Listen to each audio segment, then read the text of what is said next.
I'm Heston Blumenthal, and I run one of the best restaurants in the world. I don't do food in an ordinary way. I think food should be fun. A delicious, spectacular adventure with every bite being a delight to the senses. I want to create meals that people will remember for the rest of their lives. I'm just absolutely dumbstruck by it. I believe the future of cooking lies in the secrets of the past. So I'm on a mission to use myth, science, and history to create the greatest feasts ever seen. Tonight, it's the Victorians, and that means grandiose, naughty, and surreal. This is Maggie Emma reporting from somewhere deep in North London. I'm on a food adventure in the extreme. So throw away your cookbooks. And please don't try this at home.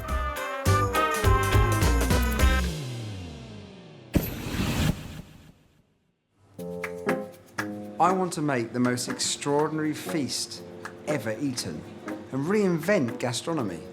I take inspiration from all around, and I've discovered lately that history has incredible ideas that I can use. These aren't dead recipes. These are the future of cooking. One era that I'm determined to explore because it's filled to the brim with invention, madness, and above all, imagination, is the Victorian one. The Victorians were split personalities. On one side, they were great pioneers inventing the car, steam train, and electric light bulb. But they were also obsessed with the occult, drugs, and sex, with over 80,000 prostitutes working in London and opium used in 5 out of 6 households. This period's got an extra draw for me. One of my favourite books is Alice in Wonderland. This is the quintessential Victorian novel, in which a young girl falls down a rabbit hole into a bizarre world of talking animals and magical objects. Some suspect the book is really one long fictional drug trip. And this has given me the opportunity to create my version of the Mad Hatter's Tea Party. I've invited 6 guests for my meal of a lifetime. They have no idea what's in store for them.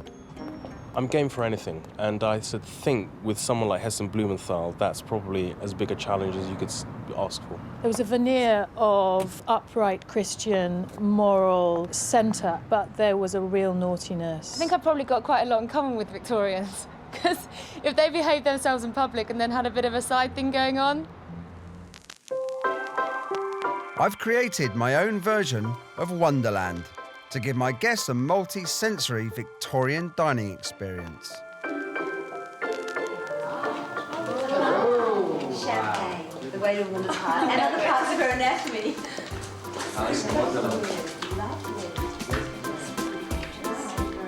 Is anyone else feeling a little funny? You don't look any smaller. Are you sure? I walked in some weird world. All these strange things are going to happen to us. On tonight's menu, I'm going to be inspired by both sides of the Victorian character to create my amazing feast. With an erotic jelly awash with absinthe and dildos, a surreal soup straight from the pages of fantasy, and a magical garden where everything, including the wildlife, is edible. So on to my meal, and the first course for my fantastical Victorian feast. Ever since I first read Alice in Wonderland, I was completely captivated by this drink me potion, this drink that contained these sort of 5 completely incongruent flavours. This fictional drink caused Alice to shrink and contained the flavours of toffee, hot buttered toast, custard, cherry tart, and turkey, all in one glass. This was a magical drink that never even existed. And that is a red rag to a bull for me. I just cannot resist the challenge of turning a fictional drink into reality. It's really important for this drink to have the 5 separate flavours that Alice had distinctively. All but one of the flavours of the drink are solids, so I somehow need to get the taste into a liquid form. So I'm using the process of extraction. Now think about making a cup of tea. You have a tea bag, the tea leaves are solid. They go into the teapot or in the cup, and you pour hot water over the bag and leave it to infuse. So I add the tart to milk, and slowly heat to make a cherry pie infusion. After 8 hours, I strain out all the solids. Yep, it's cherry pie.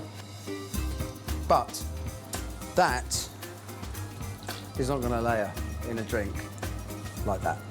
The key to making this drink magical is allowing the 5 different liquids to stay separate in the glass. I'm going to add the magic ingredient, the key ingredient to this whole drink, which is gel and gum.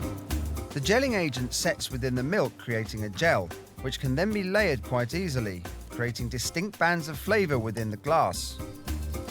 Once out of the machine, I add pink colouring to make the drink all one colour and repeat the process for the other 5 ingredients. The final piece of this magical drink was to create a special glass which controls the order the flavoured layers are tasted in. So the straw actually comes out of the bottom of the glass. So the idea is we assemble the drink in this glass and then the guest does that. All that is left to do is the delicate process of layering the different gels into the glass. Some of these things, the turkey has been sandwiched between the cherry and the pineapple. The reason for that is actually because you're kind of going to go, must be stopped in your tracks, hopefully. It's all about surprise, that sense of wonderment. All these feasts have to be full of excitement. They have to be full of fun. And this drink being the opening, this is going down the rabbit hole. This is almost, I'm sliding into something that I'm not really sure where it's going to go, but I'm just going to go with it and enjoy myself. Here it is, my Alice in Wonderland drink me potion. My guests have no idea what is being served up to them, so the big question is, will they be able to pick out the different flavours in my drink?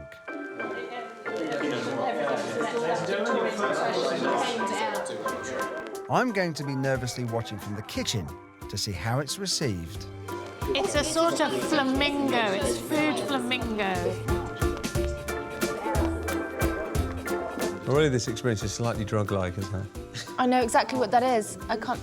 There's a caramel in there. Oh, yes! Toffee, burnt toast. This exercise is made so much harder because it's all pink. Oh my God! There's meat. There's definitely something. Don't be silly. You're being crazy. It's meaty. It is. It's got sort of almost blood. Oh, it's changed again. This is exciting, isn't it? It's the most extraordinary thing I've had. I'm not sure I got all 6 flavours, but I was really impressed at how distinct they were. How you get from a butterscotch flavour to a slightly turkey, cranberry flavour through these other flavours, I've absolutely no idea, and it's all pink. With my potion a success, I now want to supercharge my feast by trying to capture one of the strangest and most vicious Victorian ingredients, turtle.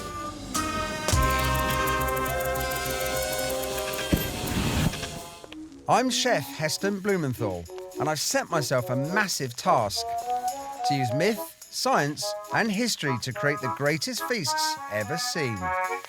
This week, I'm drawing inspiration from the mad Victorians and searching the world for hidden food gems to produce an amazing meal you won't find in any cookbooks. I absolutely love what I do. Cooking is in my blood and under my skin, whether I like it or not. So for me, these historic recipes are catalysts for creativity. There are ideas there which you just wouldn't believe.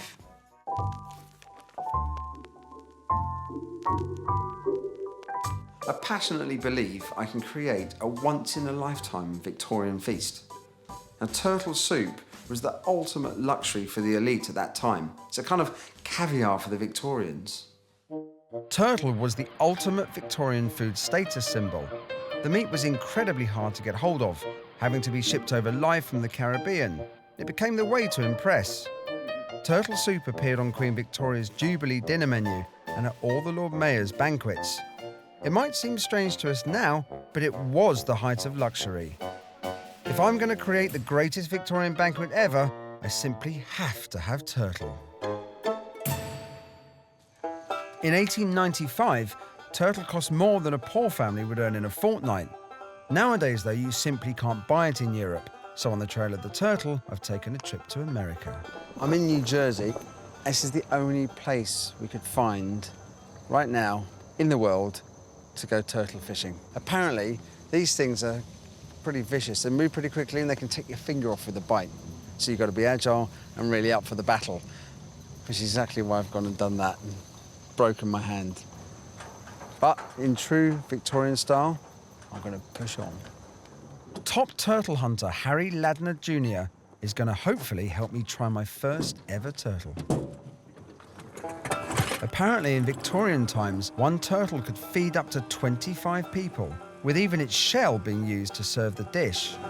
How big do these things get to? In the tidal water, like this, about 30, 35 pounds. The bigger ones out here can take your finger. They won't let go. You have to stick a piece of wire in the nose so that and they'll let go. That's how you get them off. The turtles in these rivers are a sustainable source and are caught in traps, not unlike lobster pots, being lured in by a bait combination of carp and watermelon. You can feel they're tough old things, aren't they? Oh, they're very strong. They're fast, aren't they?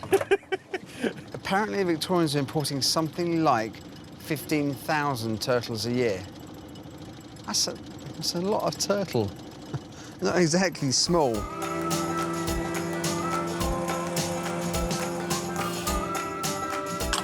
That's a big turtle. That's a big one. Yeah, it's not... Broken hand or not, it's my turn to catch a turtle. Grab him by the tail. Just spin him like that. Grab the tail. Like that? Yep, just like that. I'm a little nervous. I don't want to lose both hands. Just like that. There. Yep. And when you pick him up, hold him away from your body. And then you want to put him in the barrel. I'll let you go under my arm. I got me my first turtle catch. So, Harry, can we go and cook some turtle soup? Absolutely. Some Victorian turtle soup recipes took the poor royal chefs up to 2 days to prepare. But luckily, we're doing another version which only takes a few hours to cook up. After 4 hours of simmering, it's time for my first bite. This is essentially Victorian turtle soup. Strange.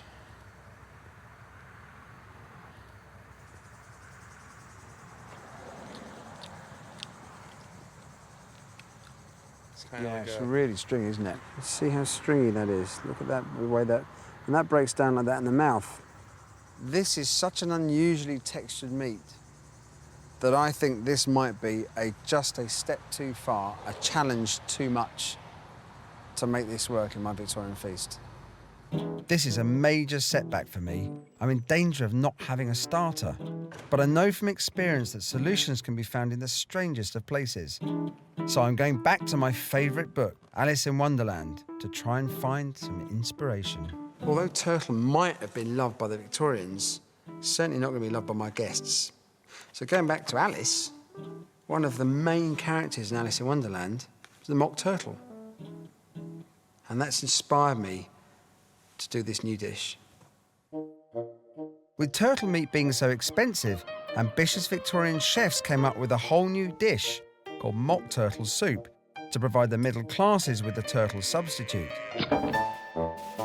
It was made by using the much cheaper leftover heads of slaughtered cows and was hugely popular, very quickly becoming a mainstay of Victorian dinner parties. It was so iconic that Lewis Carroll even named a character in Alice in Wonderland after it, the mock turtle. I've come to London to see David Lidgate, and Lidgates are one of the best butchers in the capital. The key thing is, though, they've been butchering in London since Victorian times. I've got this incredible book. It's the Encyclopedia of Practical Cookery. And if you go to mock turtle, the following may be considered the best recipes known for mock turtle. So the idea is this, to try and follow the recipe to the letter. All right. And see what comes out. Well, this is relevant, what you're doing here, because a lot more offal was eaten. Head meat, which, of course, some of it now is coming back into fashion, like the cheeks of the pork, and these things are coming back. I mean, from a chef's point of view, this kind of stuff's brilliant. Oh, absolutely. Actually sort of taking something which is a lesser used cut of meat and trying to get the best out of it. So this needs to go into the pan. Into the pot, I've already put a basic beef stock. I'll pop that on the heat first. I just need to add some ham. Yeah. OK, so I'm going to put that in. I've got to bring the broth with the ham and the head in it, so simmer. So the head's been simmering in the broth for a couple of hours now. Let's get this bad boy out of here now. In 1862, the Privy Council estimated that 1/5 of all meat in Britain came from animals that had diseases. So having a steak in Victorian times was sometimes just as fatal for the diner as it was for the cow. Oh, I'll get a bit of the snout in there. So there's the broth. I've just finished that with a bit of lemon juice and raw sherry, which is that. You can smell the sherry in it. It's going to lift it, isn't it? So here is my Victorian mock turtle soup, a la Encyclopedia of Practical Cookery.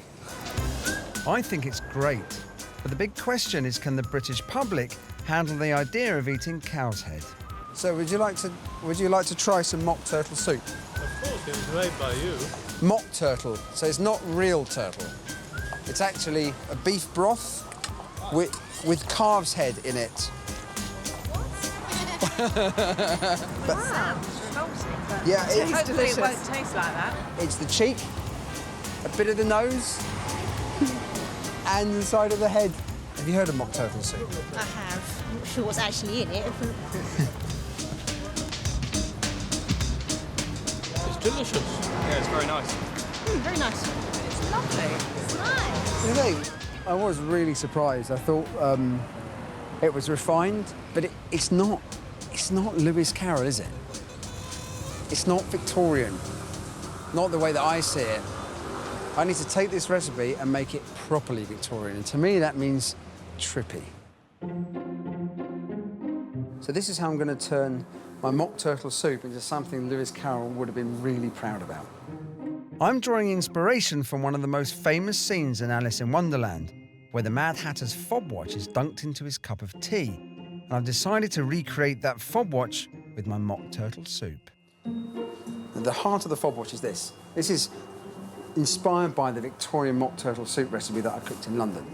Making an edible watch out of stock isn't easy, but bear with me on this one. All I've done with this is made a consommé, froze it, ice filtered it overnight so it's really clear. Then I just froze it again, put it in a centrifuge like a vegetable juice, and it spun all of the clear broth from the ice.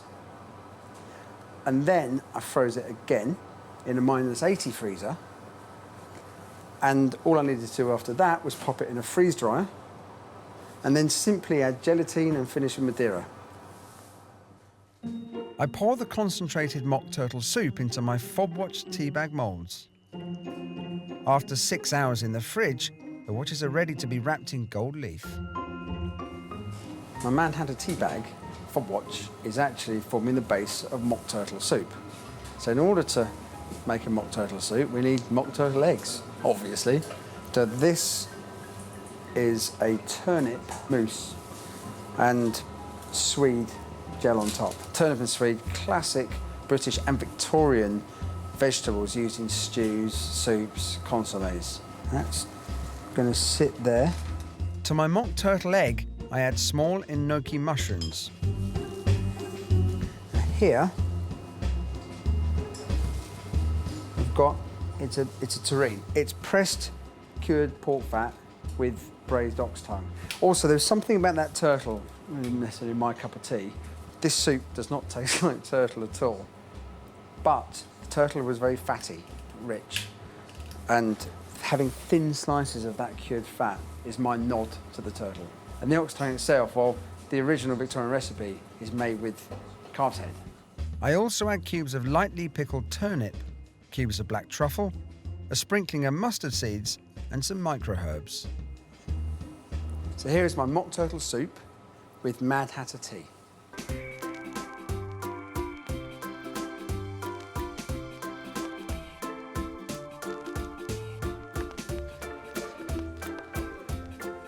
Turtle soup was a very famous Victorian dish, wasn't it? And it's not a turtle. Mad Hatter's tea. I mean, I'm really excited about this one because it just sort of seems to work on so many levels. So first we start with the gold watch. So we're going to have soup that tastes like turtle that's not turtle. Was it singing? This is the culmination of weeks of research. Okay, and then we just pour it in. They're as much talking points as they are. It's astoundingly wonderful. I'm starting to wish I was born about 1820. Oh, wow. Fantastic. It's the Victorian era, sort of turbocharged, isn't it? For sort of, We're being titillated and delighted and satisfied. One of the most beautiful dishes I've ever looked at. I think she's one of the most beautiful dishes I've ever eaten.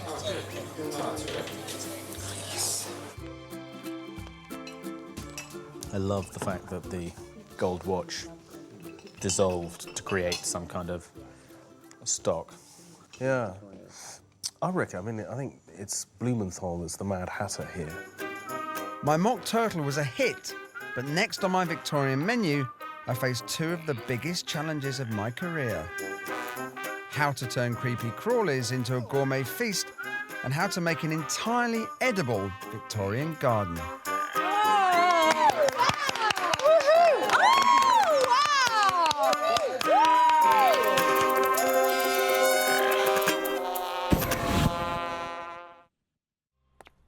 I'm trying to capture the madcap eccentricity of the Victorians in an amazing feast. So far, my mock turtle soup has been a success, but now I want to really push the boundaries of what is acceptable. I think my creative juices can sometimes flow best when I'm pulled out of my comfort zone. And believe me, the Victorians have got enough things that they did that will pull me so far out of that zone. I'm hoping creativity is going to kind of go berserk. One of them was eating insects. In Victorian times, food was scarce and the class divide bigger than ever. One particular toff called Vincent Holt, a squire, came up with a novel idea of how his poor, starving workers could add to their meagre diets. He suggested they eat insects. His theory was that they were in plentiful supply, full of protein and free.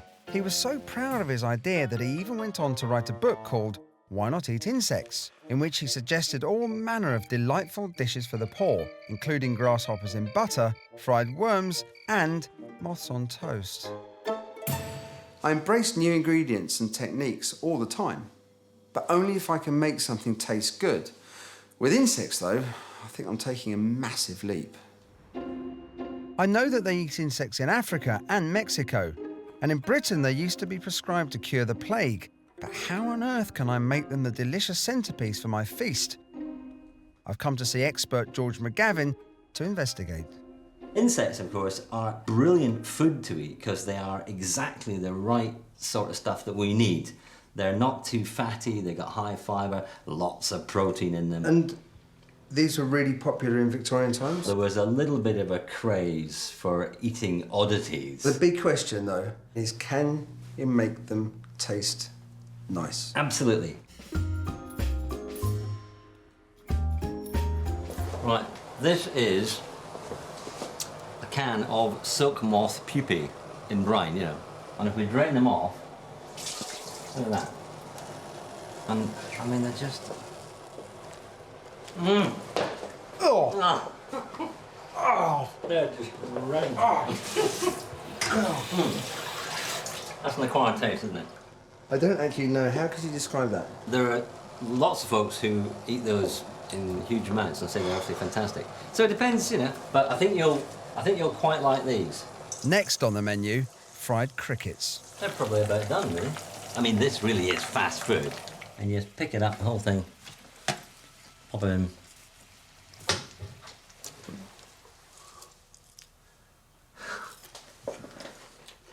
Get over the preconception that you're actually eating an insect. They taste nice. Amazingly, the crickets are good, but my insect ordeal isn't over yet. These are mealworms. Look in there, see that? That's the actual live animal. We'll have a try.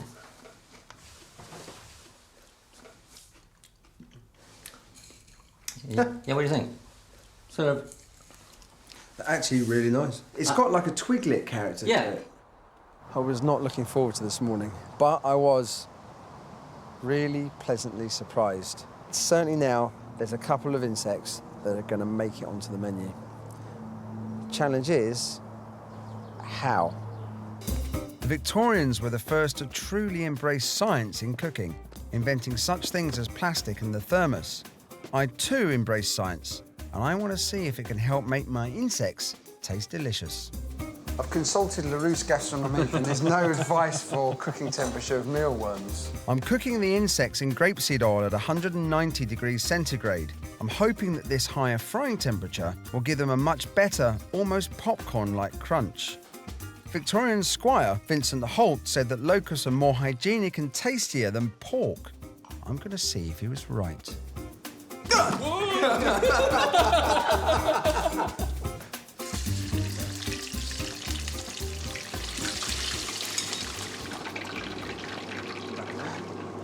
Take her down.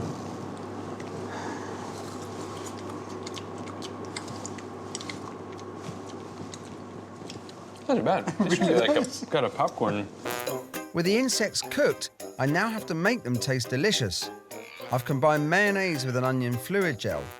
My idea is to inject this into the hollow of the insect's body with another thing the Victorians invented, a hypodermic syringe.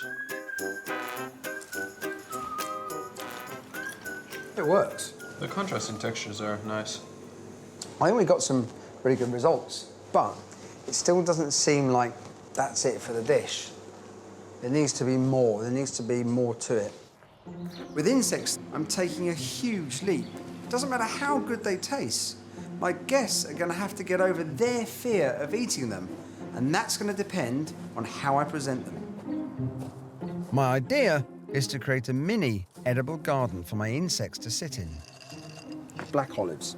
They've just been dried until they're hard. I've got some cooked baby potatoes. I've got some kale in. This is an edible clay that's actually used for coating pharmaceuticals. We'll take the cooked potato and then dip this. I want to create some edible pebbles to sit in my food garden. I'm going to cook my pebbles at 180 degrees centigrade for 1 hour. This is a brown butter emulsion. It's basically a mayonnaise. Recipes from my chef friends Anthony Louis Adoritz and Rene Redzepi for edible stones and soil have inspired me to make a garden you can eat. I then add my now stone-like potatoes to my mini garden. One more thing now. Just got some cooked asparagus. Now all I need to do is see if I can find some poor, unsuspecting, keen, budding gardeners. Pick the asparagus out. Yeah. Asparagus. Yeah. Yeah. And then have a bite. That's black olives. Oh, come off like it. And a mayonnaise. Go on. Mayonnaise and butter in it. Yeah. Really, If we die of poisoning, before we die, can we come have a meal at your place? Yes, that's a deal. Oh, thank you. Oh, what's in Olives. there? Actually, not bad. Very good. Oh, I thought that. Oh, it is potato. Look, you're still alive, and you're laughing. Very much. Somewhere in there, we need to do other things to it to make it more garden-like, and the final kind of icing on the cake there'll be a couple of edible insects. Oh, no! Thank you very much Thanks, indeed. ladies. Brilliant. Bye. Oh, they're fantastic, weren't they? Great thing is, it's generated exactly the thing that I wanted to achieve. Laughter, fun, excitement. Food should be about having fun. My mini garden was a success, but for my feast, I want to take the idea to another level, a giant edible Victorian garden. We've made a wooden base to form the walls for my garden. Into that, I add a sauce of bread, anchovies, and lots of chopped herbs to form the undersoil. On top of that, I add my topsoil, to which I've added some crushed grape nuts and chopped pumpkin seeds to make it even more earth-like. Alongside this, I've added a gravel path made of fried eel, tapioca, and waffle cones. This is certainly as ambitious as anything I've tried to make before. Got carrots, asparagus, leeks, pak choi, baby fennel, red beets, yellow beets, Brussels sprouts, 2 types of cabbage. I'd have more, but I actually can't fit that much more in. I then add my potato pebbles to the garden. This is the most gardening I've ever done in my life. Finally, the stars of my garden, the edible insects, which I've injected with my own special tomato concentrate to give a realistic ooze when bitten into. And there are my edible insects in my Victorian garden. This is absolutely unreal. That's a bug. Oh my God. There are bugs. He didn't make those, are they? They're real. They're real. Dig in, Kurt, dig in. Eric, there are wasps on here. Absolutely everything is edible.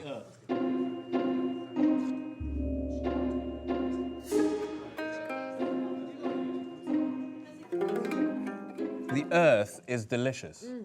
The earth is delicious. You can eat the earth. You eat the earth. How It's did you know, Raggy, you absolutely could eat the delicious. earth? How did you know you could do that? Who told you that? I'll always muck around in the mud. This is incredible. Look, I can eat the earth. Look. This is insane. Okay, cricket. Okay, here we go. Okay, ready? Oh my God. Cheers. Oh, Cheers, we're being maggots. Oh, sweet. Oh my God. It's just like a... It's like a crispy wonton. It's actually delicious, though. It's actually got flavour. I It wasn't really expecting is it to have nice, isn't flavour. it? That is really nice. I've got to go on I'm a Celebrity. This is fantastic. They're delicious. They're tucking in. They're tucking in. They're exploring it. They're having a go at everything. Oh, no, you'll love it. You'll love it. Yummy, come on, it's really nice. Look at Go on, wasp. They're quite nice, Ruby. I cannot believe it. You're making me put this in my mouth. Go on. Think prawn. Ray. Not bad, eh? It's good. There's a flavour. There's a different flavour. Actually, that's quite surprising. All surprised about the insects. Like, really pleasantly surprised. Thought it might have been more of a hurdle with those, but...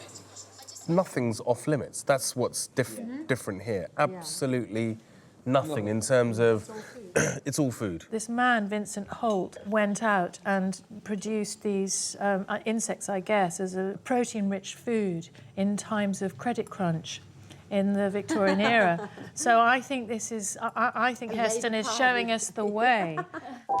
With a garden a success, it's on to my dessert. We tend to see jelly today as something that's reserved for kiddies' parties. We certainly don't really consider it on a day-to-day level gastronomic. The Victorians, for them, this is one of the most impressive things you could serve. Jelly. I want to capture the Victorians' love affair with jelly for my feast. I'm on my way to an architectural jelly banquet.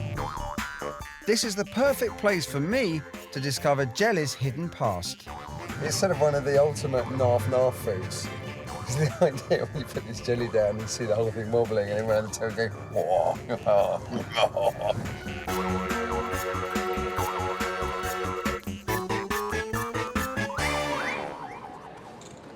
Harry Parr is the event's organiser.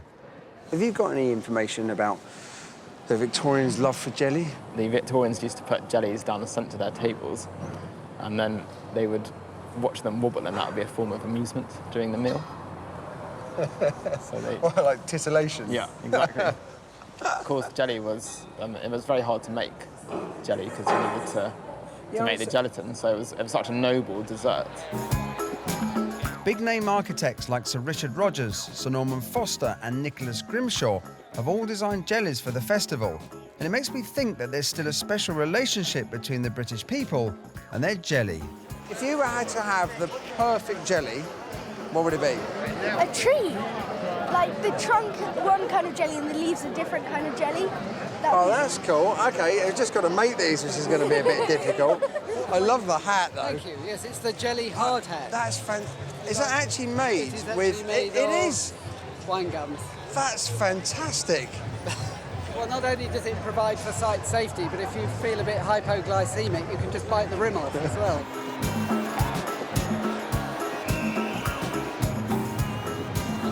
The essence of this evening's really been this combination of the seriousness of the architectural approach to constructing a jelly, which is put into a couple of hundred tiny little jellies on the table up there, and there's over 1,000 people here being really rather silly. It's great. I mean, Yeah, maybe that's the essence of jelly. It brings out the kid in all of us.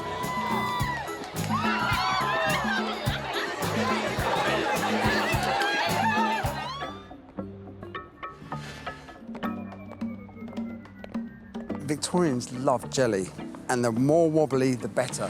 So in order to try and get maximum wobble, I've got an idea.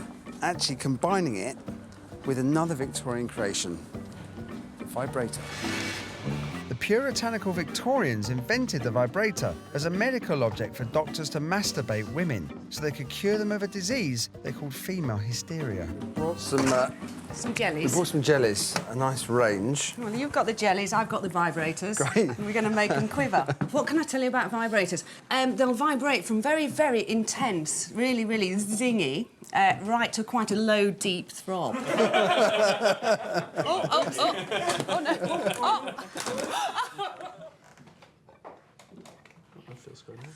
Jockey, we're losing him.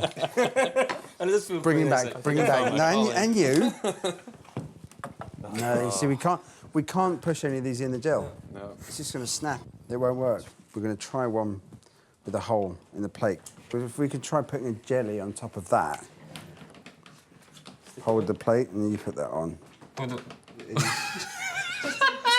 That feels so wrong when you do it. I think there might be more. It's that cone shape. there. Can you see here it hitting the plate? We need something that oscillates slower, actually more pronounced movement. Because I think that. What about this? Oh no! Okay. Nah. Oh God. This is called Mini Tongue by Lady Colston because she can. So, if you hold that. Oh, now we're That's talking. slow, Oh! Go fast. Here we go. That's it. We're on full speed. I think we might have got it. You cracked it. I think we found it. Well done. I've got my jelly to wobble, but to make a truly spectacular pudding, I need to venture deep into the Victorian psyche to find one of the most deadly substances of the time, absinthe.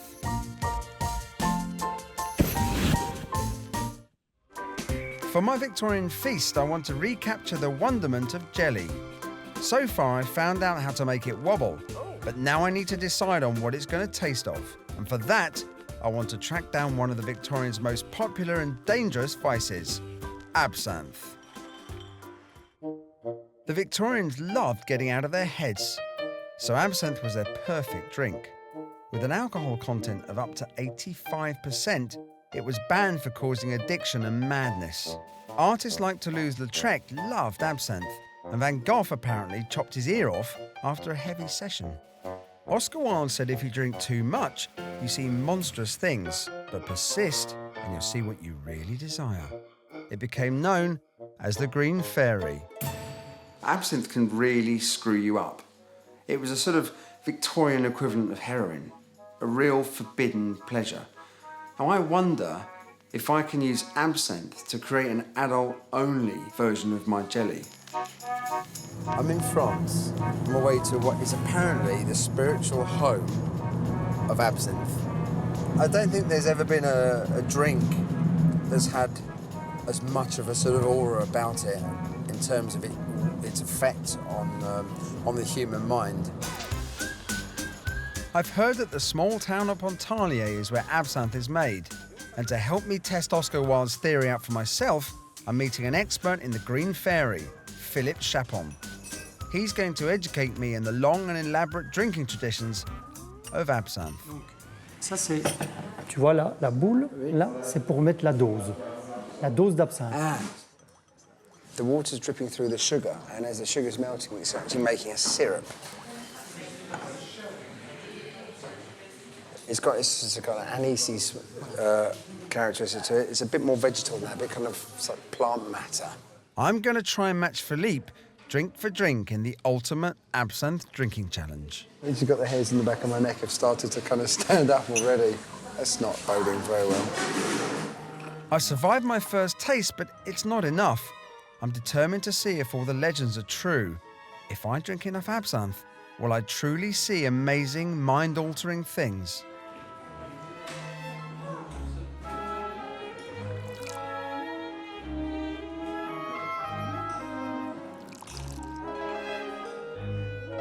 I've got no hallucinations yet, but I always think bananas taste better with three-legged cows in a vegetable shop. Then Philippe has a special treat for me, Toulouse-Lautrec's favourite drink. Cheers. Cheers. Cheers. Neat cognac with a shot of pure absinthe.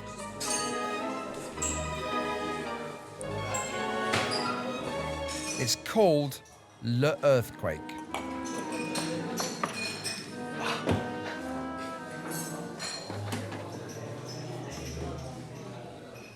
Voilà, c'est terrible si tu mélanges. Non. I was kind of hoping to get to Oscar Wilde's stage 3 of kind of almost utopia. But after that, Le Earthquake, I think that's put the end to my absinthe evening and the beginning of my monstrous headache tomorrow.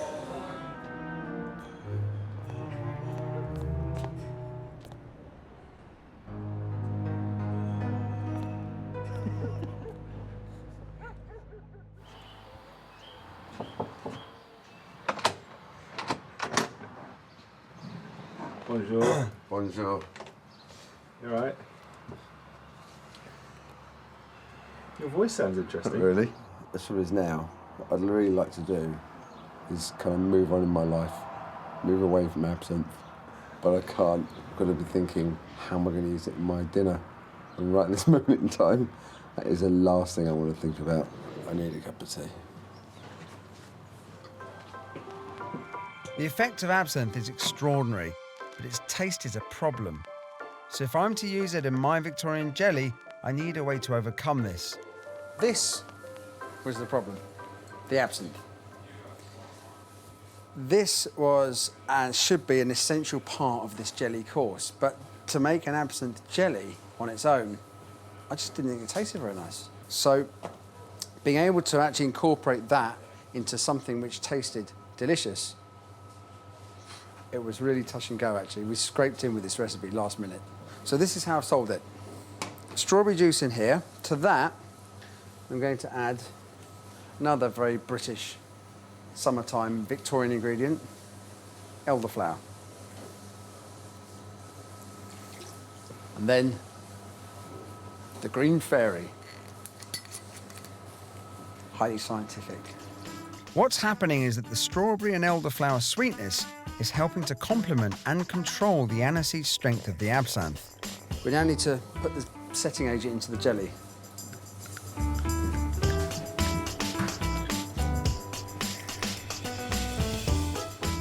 So I'm going to put this frozen cream into the gel. So the idea is when they cut into the jelly, the cream will run out. That's ready. So these are my individual portions, but in Victorian times, jelly was a spectacle. So we need a spectacle. That is going to be my adult birthday party jelly. And to add an extra dimension, we've put in some luminescence. So if this works, the jelly is going to literally glow in the dark. The problem with making a giant jelly is that we've no way of knowing if it's worked until we turn it out. Ready?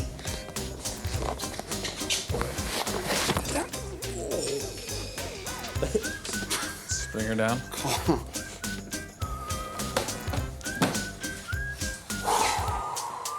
Okay. Moment of truth. Who's taking it off?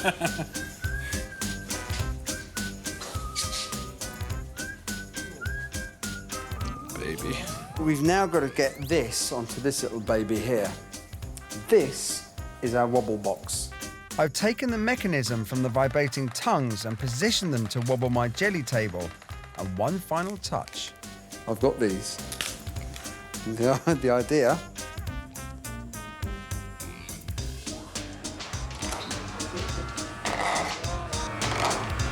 so here we have a wibbly, wobbly, glowy absinthe jelly.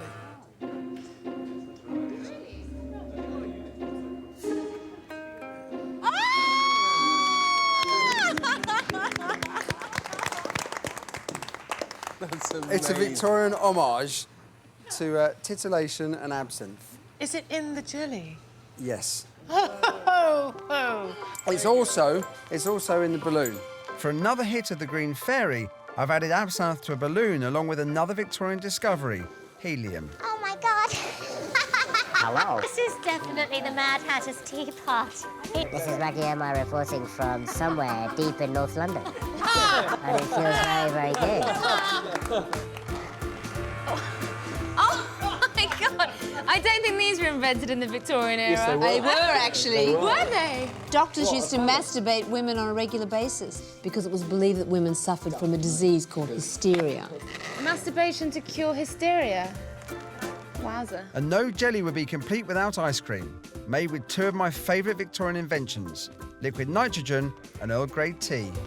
It's a Mr. Whippy. Then for my absinthe jelly. Strawberry and jasmine jelly with a bit of a kick, and the kick is absinthe. Isn't it hallucinogenic?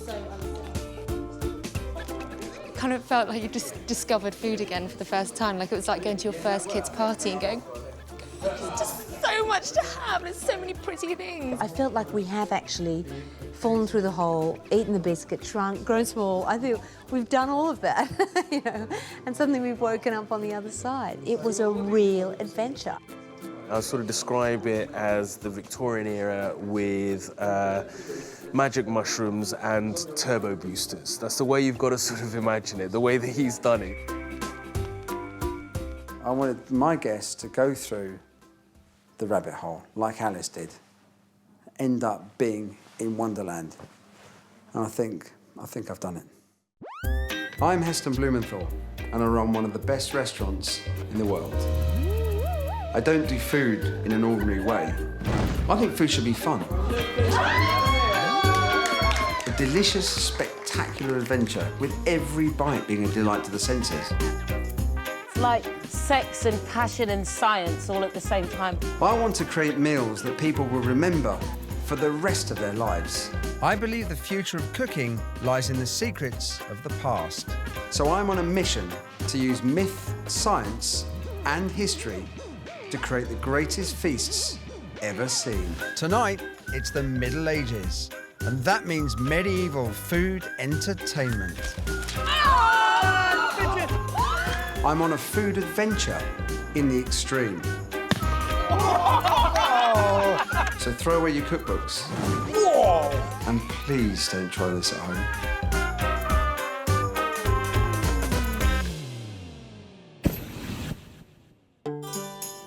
I want to make the most extraordinary feast ever eaten and reinvent gastronomy.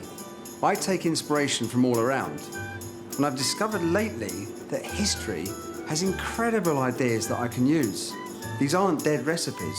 These are the future of cooking. When it comes to history, there's one era that I'm desperate to explore because they use food as an entertaining escape from the brutality of life. In medieval times, food was entertainment. It provided magic and wonderment. And I think food can and should still do that. The Middle Ages were brutal. Plague, pestilence and war ravaged Britain. The world was believed to be flat. Life expectancy was only 25, and the Black Death killed 60% of Europe's population. People really needed cheering up, and they did it with food. To escape the horrors of daily life, chefs dazzled and delighted privileged guests with incredible feats of dinner magic. Food became the TV of the day, and with death and damnation around every corner, they needed a laugh. I've invited 6 guests for my meal of a lifetime. They have no idea of the medieval food showmanship that I have in store for them. I'm intrigued, I'm excited, and I'm a little scared. I hope there's no Black Death tonight. That's, you know, I don't know whether that was food transmitted.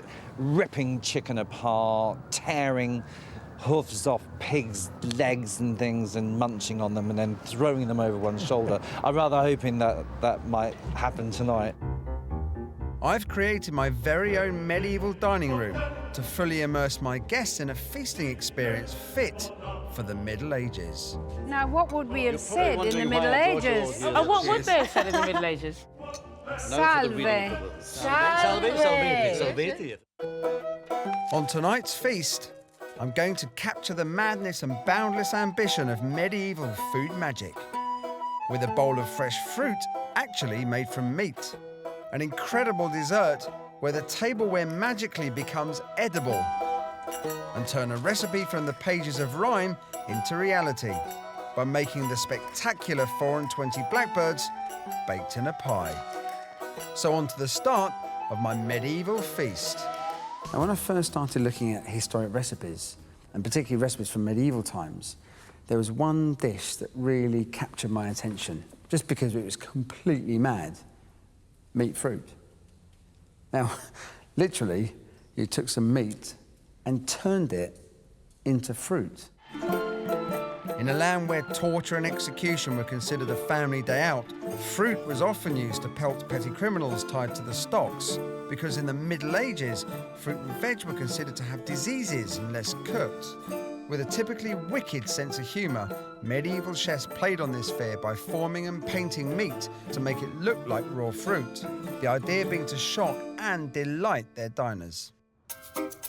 Meat disguised as fruit is a wonderful idea.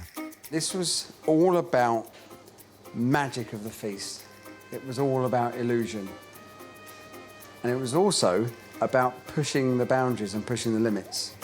And that's something that I love to do with my cooking.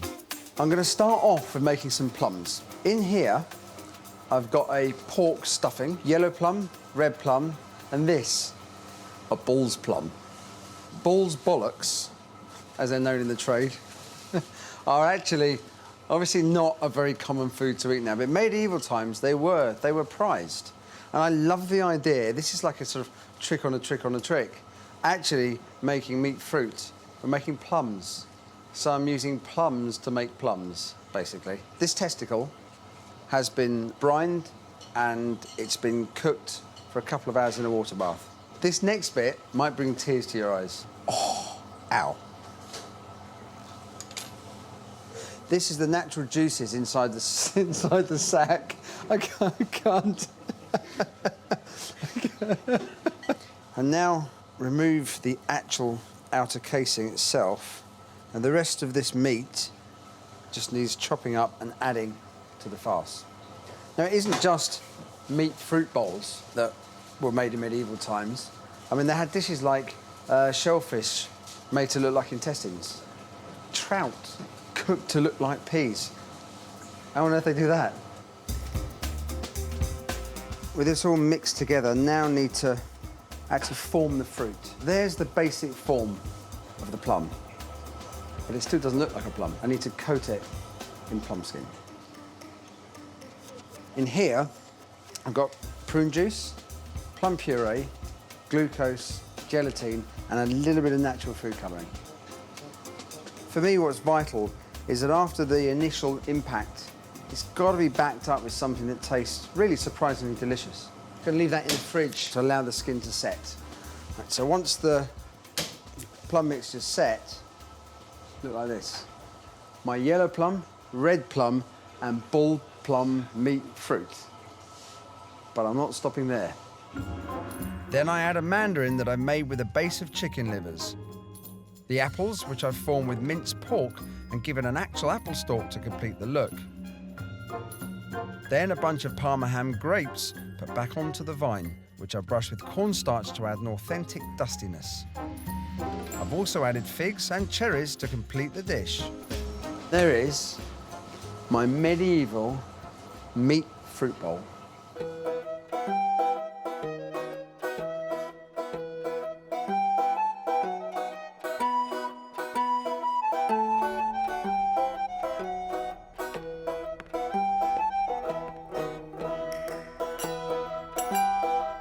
I'm watching nervously from the kitchen to see if my guests appreciate my sense of humour.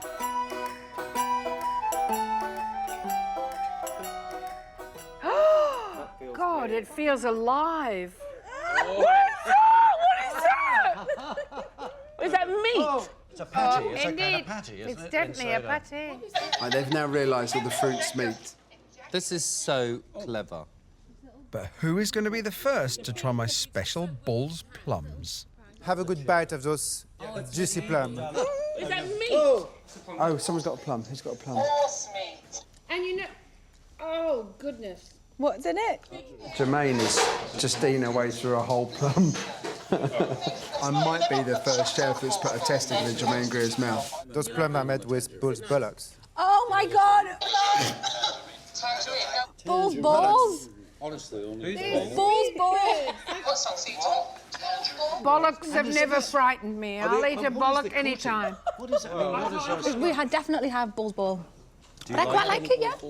Mmm, that is gorgeous. I think he's trying to fool us into thinking we're eating something and we're not. This is just the starter. I don't know what's lying ahead. For my next course, I'm heading to the depths of Eastern Europe to shock my guests with one of the strangest ingredients of the Middle Ages, the blood-sucking lamprey. Oh, look, there's a head. It just came off. Don't eat it. Oh, that is gross.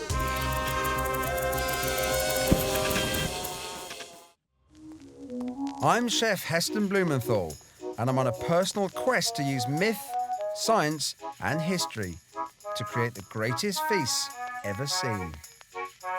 This week, I'm in the Middle Ages, a time when food was used as an entertaining escape from the harshness of daily life and cooked with a sense of humour and mischief that really connects with me. Bull's balls? Honestly, Bull's balls? They've now realised all the fruit's meat. So on to the next course in my medieval feast. When I'm looking through historic recipe books, I'm amazed at just how much recipes have changed over the centuries. And with the medieval recipes, there's one particular ingredient that seems to be used again and again. It's an ingredient that seems to have literally been revered right across the classes, from peasants to royalty. And it's an ingredient that most of us have never heard of, let alone seen or even eaten. It's called lamprey, and I've got to find out just what it was all about. In a time where witches were burnt at the stake and the Black Death killed 75 million people, a nice fish supper was much needed. But it wasn't any kind of fish that we'd recognise. Lamprey are an eel-like creature that was the cod of medieval times. Everyone from peasant to king loved them so much that laws were made to ensure they were always available. But even this innocent fish still turned out to be pretty lethal, as both King John and Henry I are said to have died from eating too many of them. It disappeared from our dinner plates in the 19th century due to pollution, but lamprey once was the king of British cuisine. From being the height of popularity 500 years ago, lamprey are now simply not available in Britain. But there is one country where they're still loved, and that's where I'm heading, Latvia. If I can get under the skin of the people that fish, cook, eat and love lamprey as much as I gather the Latvians do, then maybe I could bring back lamprey as one of the kings of medieval gastronomy. To find the elusive medieval delicacy lamprey, I've come to see the fishermen of the River Gauja. Myself and my head development chef, Kyle, are taking to the water to track down a fish that was loved 500 years ago, but that I have never seen. How long have you been fishing lamprey? Piedzīmu, tad pirmais man nedēļa pop sūkāt, bet šito. Then it was time to bring in the lamprey. There is a legend in Latvia that the lamprey used to swim so thickly in this river that the Tsar once rode across them on his horse.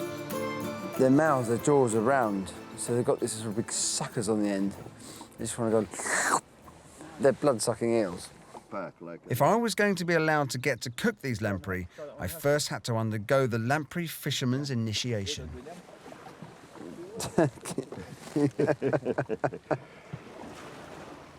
It's really weird. It's a strange feeling. I've never been kissed by an eel before.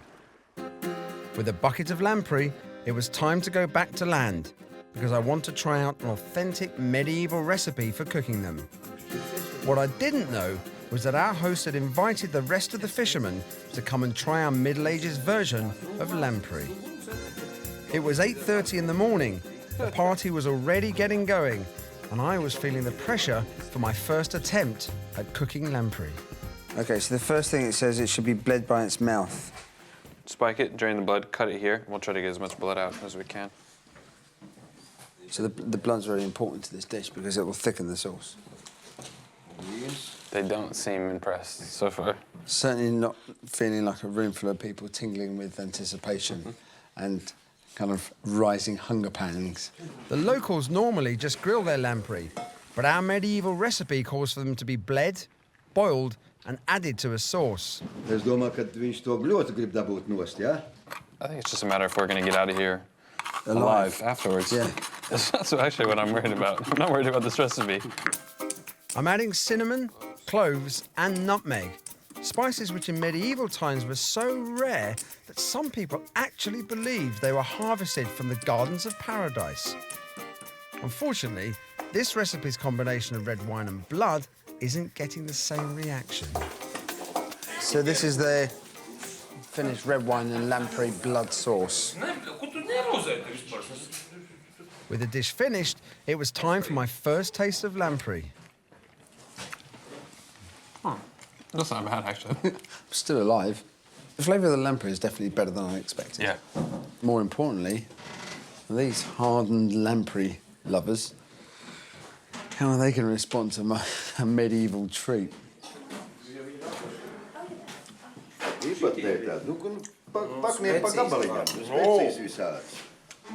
Kaut kāda savdabīga garša ir klāta. Es vienu apēstu, bet ne vairāk.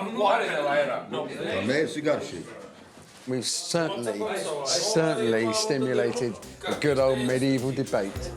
While this lamprey dish doesn't taste quite right, luckily for me, Latvian firewater seems to help the digestion. But I have a real problem. The old recipe isn't working, and I'm in danger of not having a dish for my feast. I need some inspiration fast, so I'm going to see Mārtiņš Ritans, Latvia's finest chef and a world leader at cooking lamprey. If he can't help me, nobody can. The nerve, we take that out and we serve that separately because it's so crunchy. And here we see the nerve here. He's taking out the nerve that runs down the centre of the lamprey. I'm really excited to see what these are going to come out like. This is kind of the nerve spaghetti.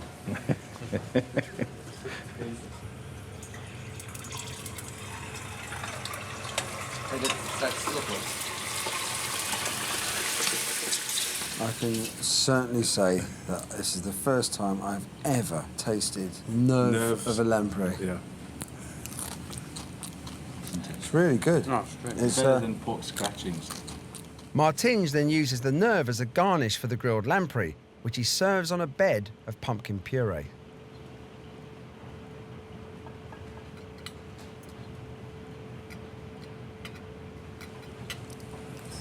I think it's wonderful, and it's given me some beginnings of some ideas, which I have to say an hour ago, weren't happening.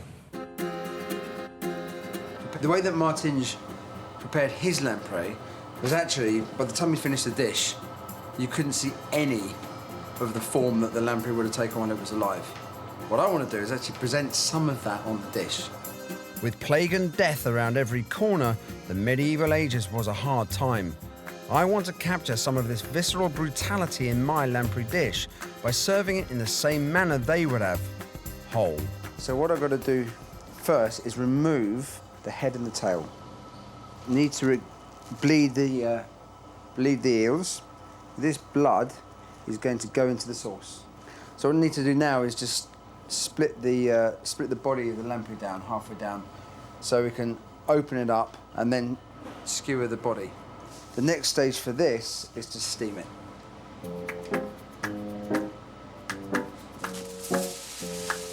Once it's been steamed, it'll go on the barbecue for a few minutes. So now for my blood sauce. So in here I've got some cream, which I've infused with Szechuan peppercorns, cloves, some ginger, some nutmeg, allspice. 1/4 pint of the top-grade lamprey blood. So I've set this on low spin, 70 degrees, and that's going to take a couple of hours. And effectively what we're doing here is making like a lamprey black pudding. So here's the lamprey back from the barbecue. This technique works really well because it firms the fish up, and also you get this wonderful smoky characteristic to it. So the next step is to actually just cover it with some of this marinade. And it's a reduction of a broth made from the lampreys, soy, mirin, and yuzu. Then I add some fake sand made from crushed waffle cones, anchovies, and tapioca. Next thing to go on is the lamprey blood sauce. Okay, now for the body of the lamprey. And here I've got some fried anchovies. Then for my Latvian-inspired touch. That is the fried spinal cord of the lamprey.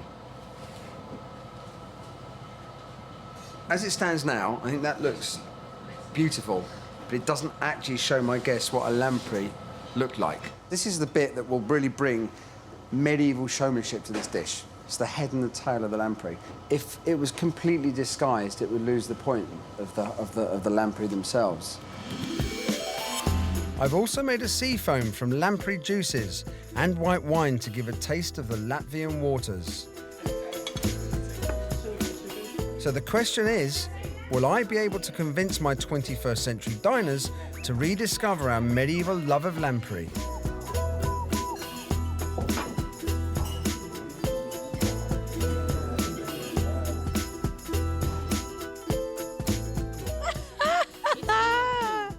Oh, look, there's a head. It just came off. Don't eat it. Oh! Oh, that is gross. Some of my diners are reacting to lamprey like black death on a plate, but can they get past its looks to enjoy the fish? That bit's going. And it's got like little crispy... Look! Like it with a head. No, go that in the middle. nasty, nasty Right, bit go of in the middle, blood, go in the whatever middle, that go in the is. middle, go in the middle. I'm not fond of seeing blood all over my running loosely around a slab of marble. It sounds like It's not running loosely. You've never worked in a mall. I think it's initially. I think you look at it and you go, dear God, I'm not touching that. But then you taste it and it's fabulous. What do you think these crispy noodle things are then? I like them. They're nice, whatever they are. They break up all that. There you go. It's the eel's spinal column and nervous system, I told you. Oh! I liked it before then. In trying to be a kind of capture the medieval spirit, I think we pushed it too far. Quite alarmed at the concept. Just I don't really like aesthetically. You know, food is as much about the way something looks as the way something tastes. And as I got into it and I saw this stuff, and then whatever that is, the blood stuff, it turned me right off. The challenge for me with these feasts is to push some of these dishes as far as possible. And then if you can flip that trepidation, that nervousness, that slight sense of mistrust and worry, if you can flip that into a wow factor and a positive, then that's a fantastic thing to do. The danger is you've just pushed the nervousness too far and you can't bring it back again. And that's what happened with this dish. Yeah, but I think I just brought too much medieval brutality into my dish. With lamprey having disappointed, it's vital my next course is a hit. The trouble is, what I've got planned is the most shocking and scandalous dish of the medieval times. 4 and 20 blackbirds baked in a pie.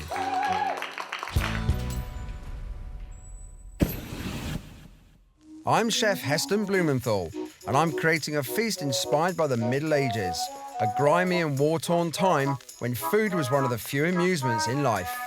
So far, I've harnessed the harsh humour of the time with a medieval bowl of fruit made from meat.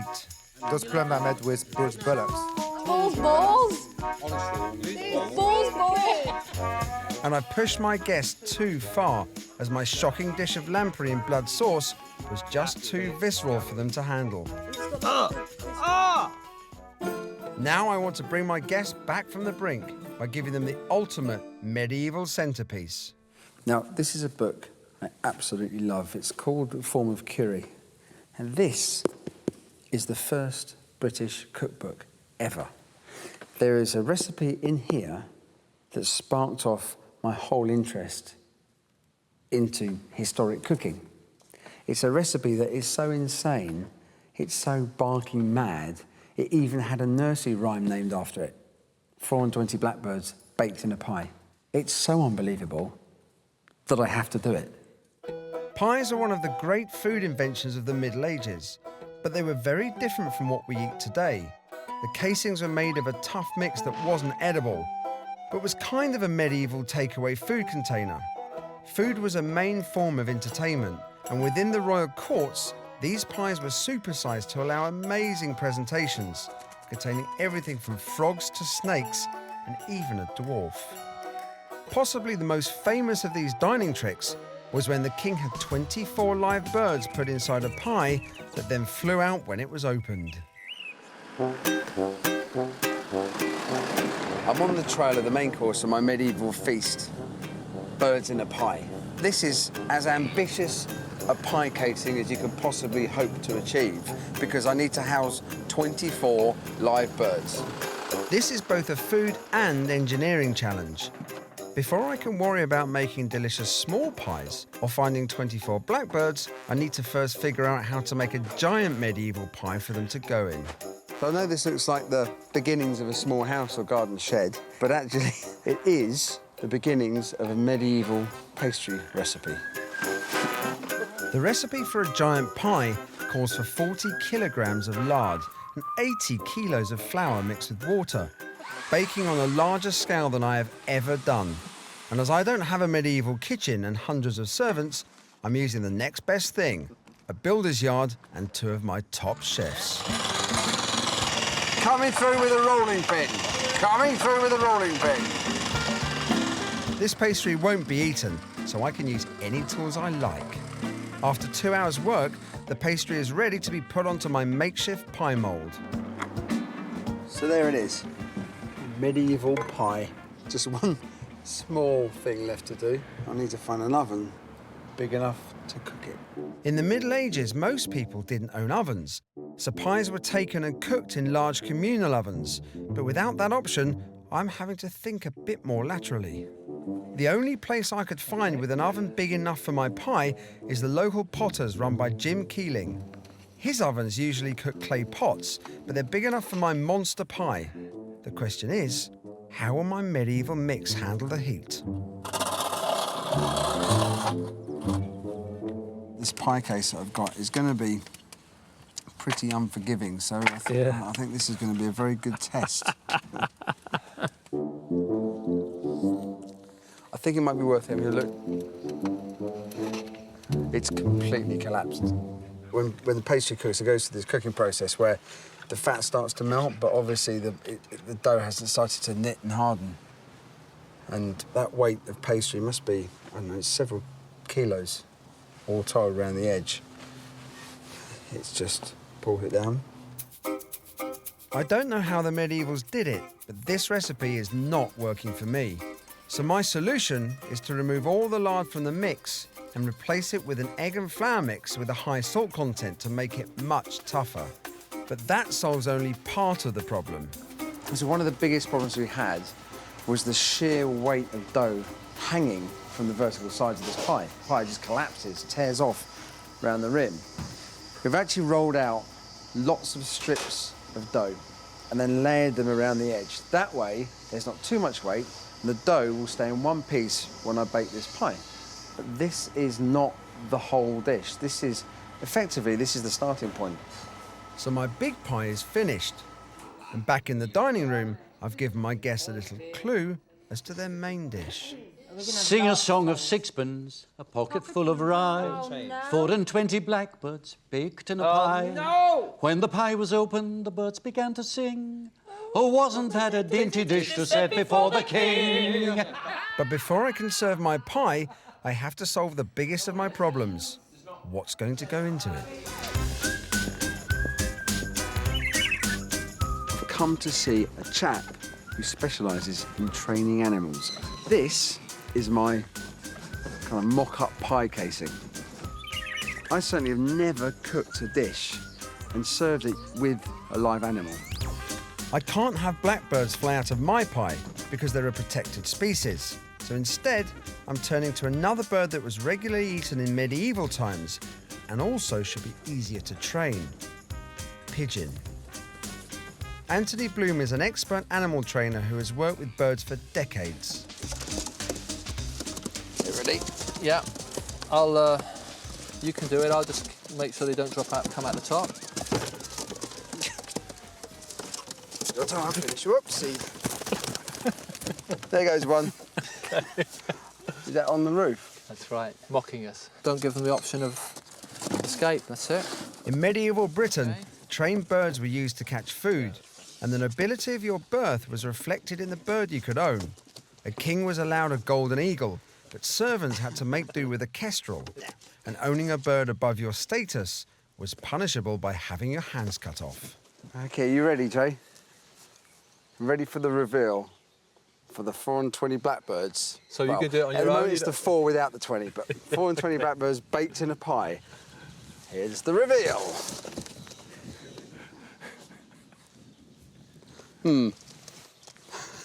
Fly! Come on. OK, what's the technique for making them fly?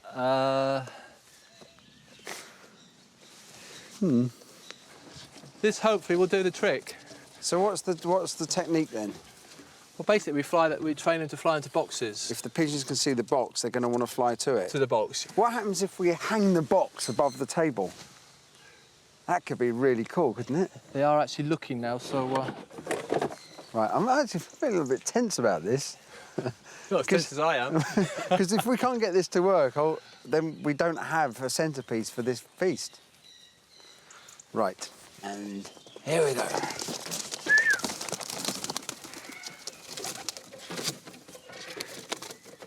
Hey, that's brilliant. Absolutely. So that's it. We're suspending one of those cages above the dining table.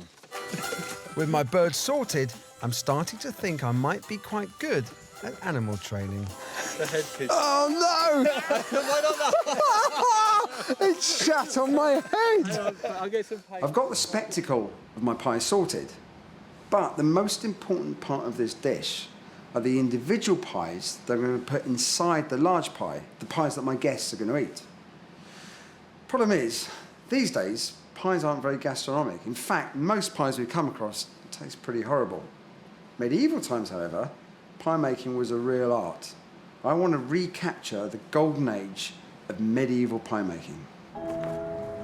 Where better to try and get pies back to their glorious best than the place where today they are at their worst, football grounds. I've come here to AFC Wimbledon to meet Simon, who's a resident chef here. He's going to help me make a batch of pigeon pies, and I'm going to serve them to some unsuspecting football fans. I've got my medieval recipe. The starting point, obviously, is the pigeon, and this recipe calls for every part of the pigeon. Just like in medieval times, I'm using the heart, gizzards and liver for my pie. I simmer the legs and breasts in goose fat and shred them. I then add a very traditional medieval mix of diced carrots, lemon zest, fried onions and cloves along with some red wine. Right, now we've got our filling made. We now need the pies. So they're expecting one of these. And that's exactly what I'm going to give them. We've just hollowed out a normal football ground pie and put in the pigeon filling. This is actually a really nice recipe. And it's been carefully thought out. And then you've got these pies with a filling which are actually looks like they've got more starch in them than a loaf of bread would have. Well, for sure. Actually, for sure. I think Simon just said slurry, which is kind of a pretty good description. I know this medieval pigeon recipe is good, but used to such low pie standards, will a football crowd agree?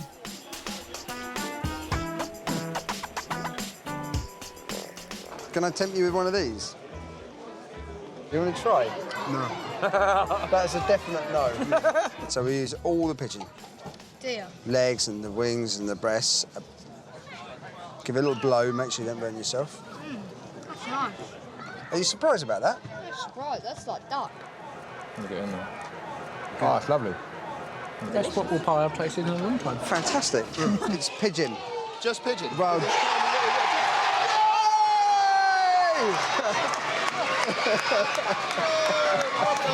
He ate the last pie, and as he's eating the pie, they score.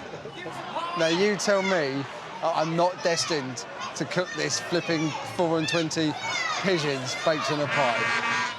So, with the ultimate seal of approval, it's on to making my pigeon pies. What I've done here is the base of my pie actually sticks with medieval tradition. This is a non-edible pie crust.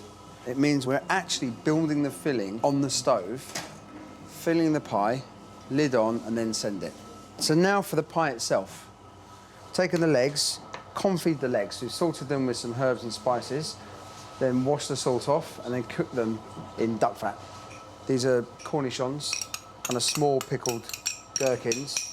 And then the carrots, lightly cooked, diced, and some celeriac. Again, this is basically following the pie filling that I made at the football ground. Got some anchovies. It's a bit unusual that we're adding the anchovies, but those anchovies will add quite a nice mouthfeel and a bit of saltiness. And now, this is something which is not quite medieval, truffles. I'm going to be serving the pigeon breast, which will sit on top of this mixture. The 2 breasts from the pigeon, and they've been bound together, rolled, and then they'll be cooked in a water bath in a sealed bag. Cooking the pigeon this way, the breast's really lean.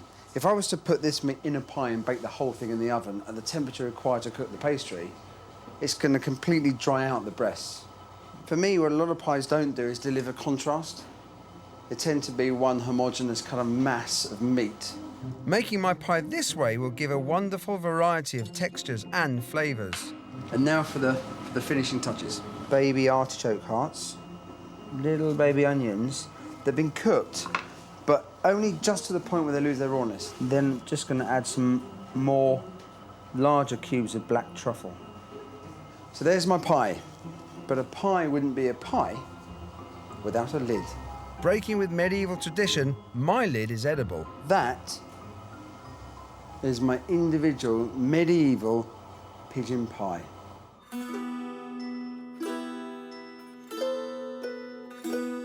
So these are the pigeon pies. Going into the big pie. All I need to do now is get the pigeons in.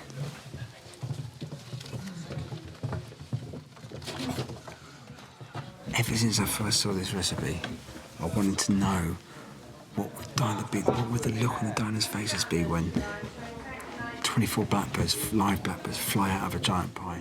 Oh, I love the doors. Oh, look! Darling, that is a big old pie. Yeah.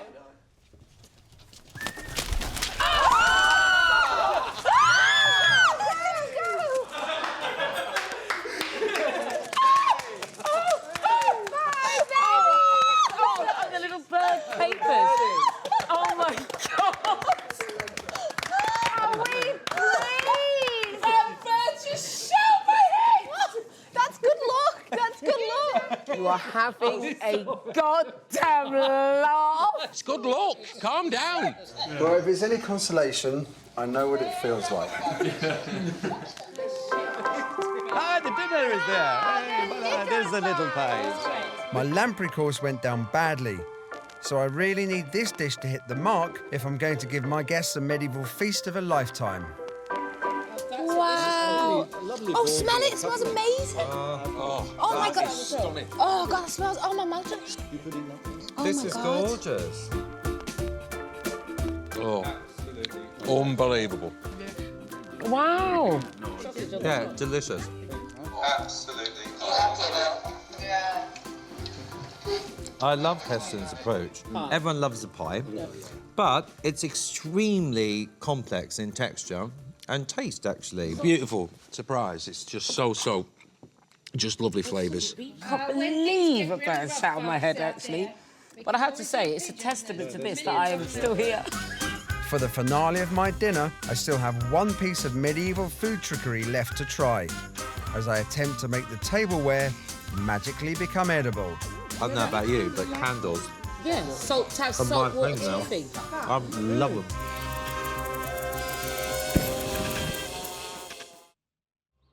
I'm Chef Heston Blumenthal, and I'm using inspiration from the incredible food magic of medieval times to create my own amazing feast. Medieval food was all about trickery. There were no cinemas, they had no televisions in medieval times. So food was the entertainment. It was the perfect opportunity to produce some real magic. In medieval times, the gulf between rich and poor was so extreme that they actually employed a man to wipe the king's bottom. This level of affluence also spilled onto the dinner table, with the high point of any good banquet being a vastly expensive sculpture called a subtlety. These were incredible shapes carved out of sugar, which cost a fortune at the time. From castles and statues to ships and dragons, these were meant to fool, fascinate, and trick guests.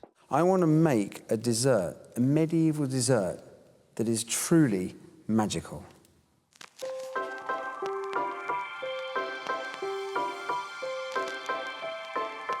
My idea is to perform a food trick none of my diners would be expecting. Throughout their meal, my guests have been using our normal restaurant cutlery and napkins, and there have been various candles and walnuts on the table.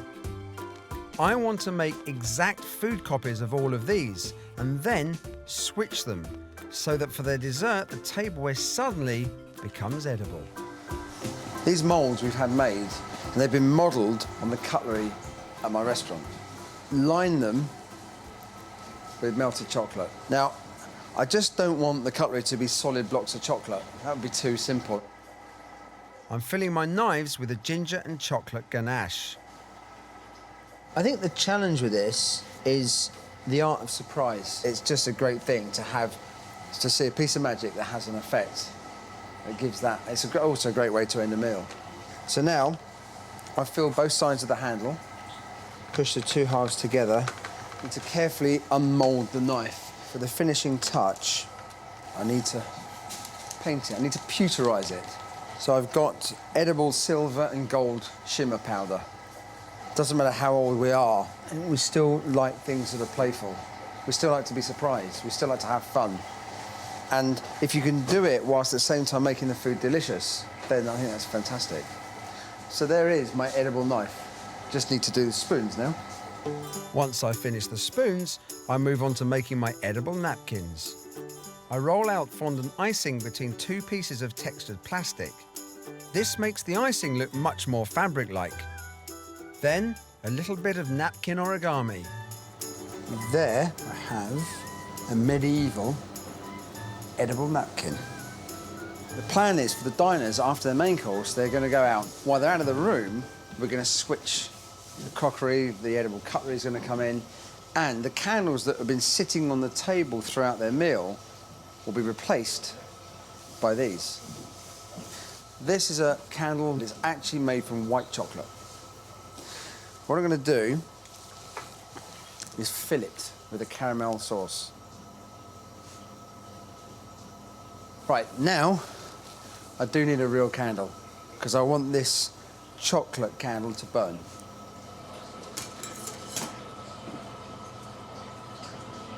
That's just to plug the hole up, centre the candle. So now to give it an authentic wax melting look, up this around the edges and let the white chocolate run down the sides of the candle.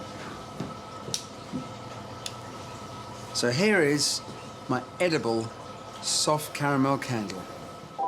For my trick, I need to get the diners out for 2 minutes so we can make the switch. Ladies and gentlemen, please take a 5 minutes break.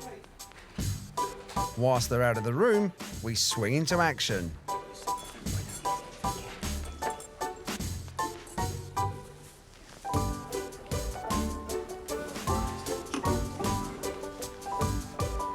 With the table set, there's just time for one last bit of magic. To add an extra layer to my medieval dessert illusion, few minutes after they've started to tuck into all the tableware, I'm going to send out a pie. But it is a pork pie with no pork. In fact, it's got no meat in it. It's actually ice cream to look like meat. I've got an apple and date ice cream. And this container is a raspberry sorbet. This is a perforated tray, beneath which I've got a polystyrene container with liquid nitrogen. Something's blooming cold. By pushing the ice cream and the sorbet through the holes in the mesh tray, imagine when you make mincemeat. I'm doing the same thing, but with ice cream. That is ice cream mincemeat, basically. And here, I've got something called nappage. You know, you go to the supermarket, you see the fruit pies, fruit tarts. They've got a really shiny, kind of mirror-like coating on them. That's this stuff. Now, I need to fill it with minced ice cream. I just love the idea that the whole process of the guests eating the tableware, that's going to be a big enough surprise as it is. And just to sort of come to terms with that, out comes a pork pie for dessert. So it's almost sort of done them and then done them again. And there is my medieval ice cream pork pie. And my whole edible dining service, also including mango mustard, sweet chocolate egg, and marzipan walnuts. But will the trick work? Ladies and gentlemen, your dessert is in front of you.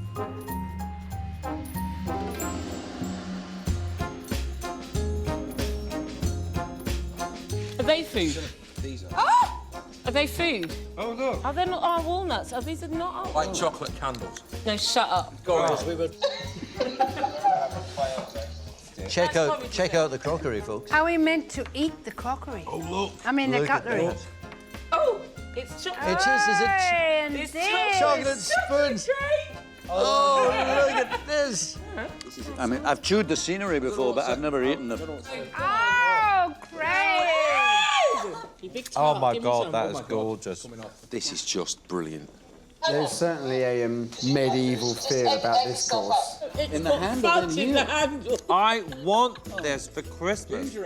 Who would need a TV? Although all of this, you know, this was their entertainment. They would have fun with food, and this is definitely fun. Oh wait! Oh look! More! I love it. So weird. I know, I've got to try. Heston, you're messing with my head. Look, there is even, look, the gelatin. That is so clever. I think this is like, oh. The problem is here, I'm covered in cack and I can't clean my face because the napkin is edible. I don't know about you, but candles. Yeah, salt water toffee. They've made a right royal medieval mess, and that is what I think this is all about.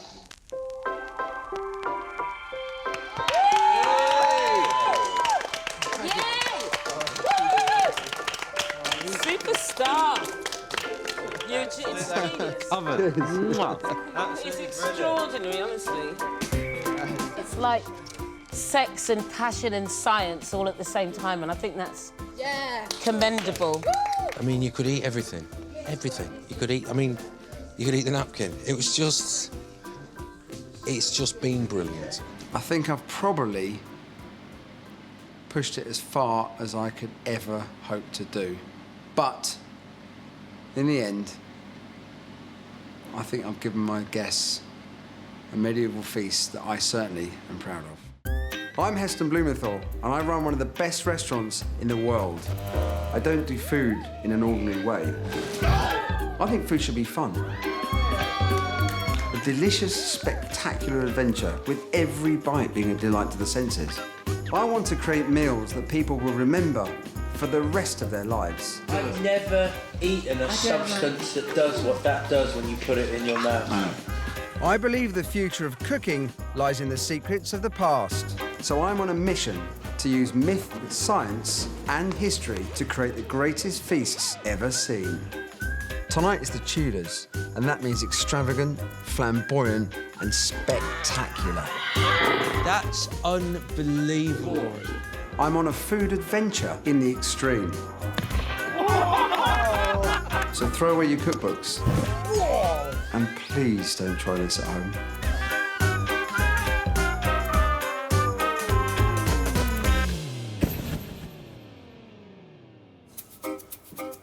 I want to make the most extraordinary feasts ever eaten and reinvent gastronomy.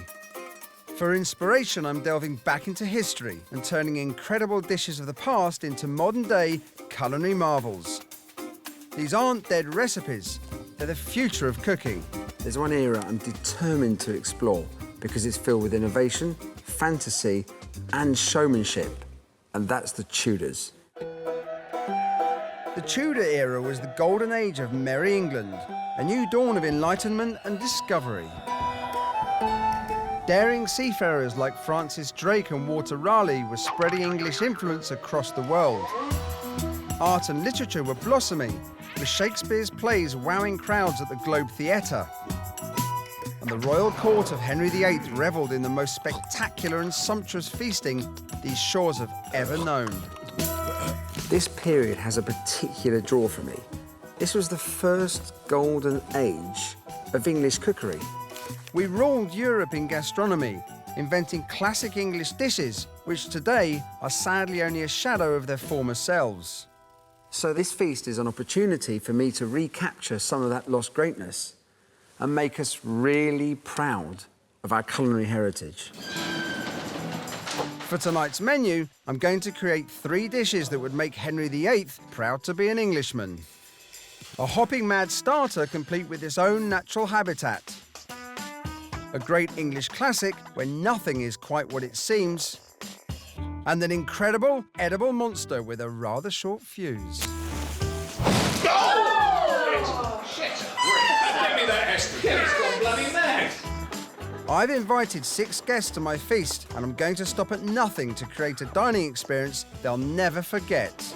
He's mental, Heston. He's like the mental food man. He does things that you wouldn't think possible with food. I love me offal. I draw the line at pig's feet and stuff like that, and tripe. But I love stuffed arts. When I think of the Tudors, I think of that great Holbein painting of Henry VIII. Huge, sitting on his big throne, up for it, looking like he could do real damage to dinner.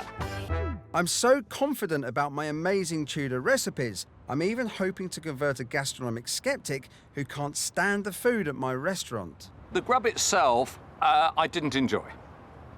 No, I didn't. But I am more of a steak and kidney pie guy. To top it off, I've created my very own Tudor feasting hall, so my guests can revel in the amazing food I'm going to produce.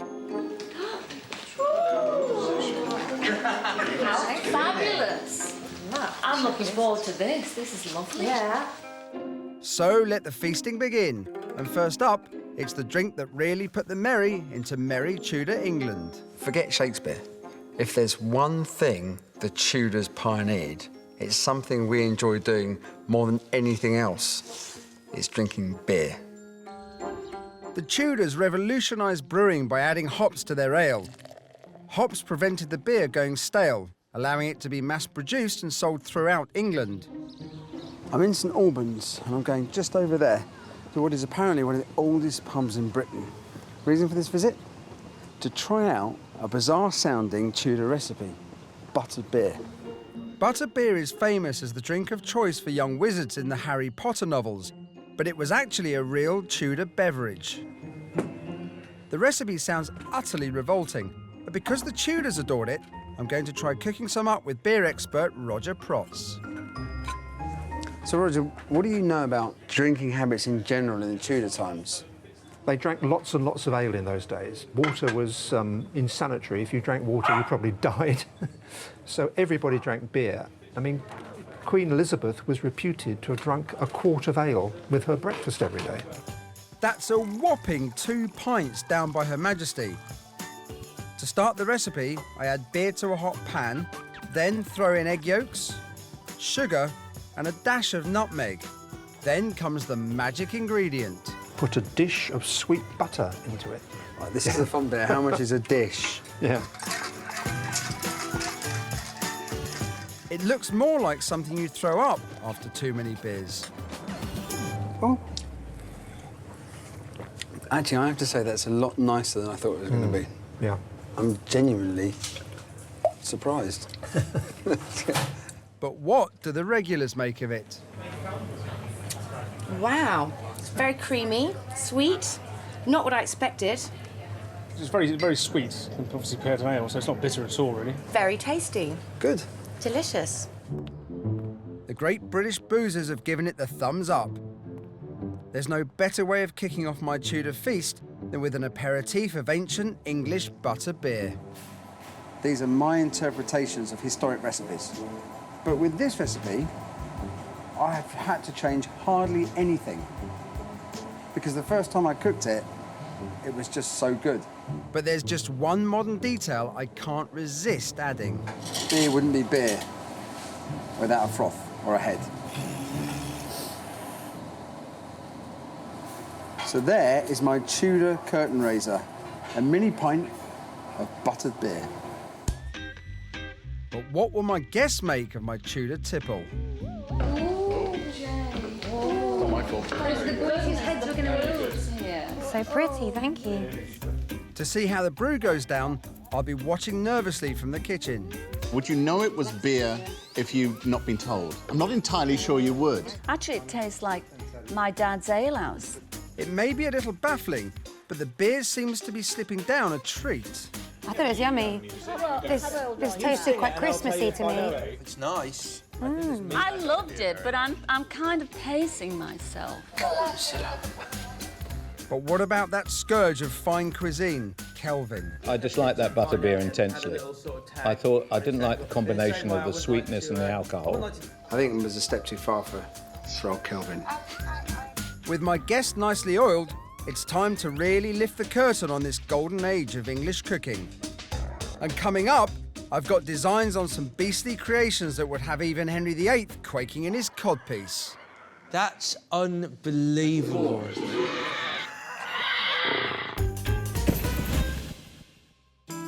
I'm Heston Blumenthal, and I'm on a mission to take food to a dazzling new level as I create a once-in-a-lifetime feast.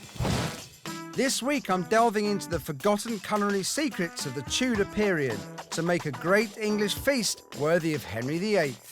Tudors loved the taste of sweet and savoury ingredients together. Dishes we think of as desserts today were often eaten at the beginning of a meal. Custard was eaten alongside beef and venison at the start of great feasts. As was an even more surprising dish, blancmange. In Tudor England, blancmange was a real gastronomic luxury. It was a dish that had a complete wow factor to it. But the difference was, the Tudors ate blancmange as a savoury dish. Blancmange might be synonymous today with the naff dinner parties of the 1970s, but go back to 1570 and it was the ultimate way to start a feast. A typical Tudor blancmange was sweetened with sugar and then packed with chicken meat. But during the 70 or more days a year when the eating of meat was prohibited by the church, rich Tudors created a tasty alternative with frogs. In Tudor times, frogs were considered fish, and I found an original recipe for a frog meat blancmange in a manuscript from the period. Imagine that, blancmange with frogs in it. Now, how can I resist?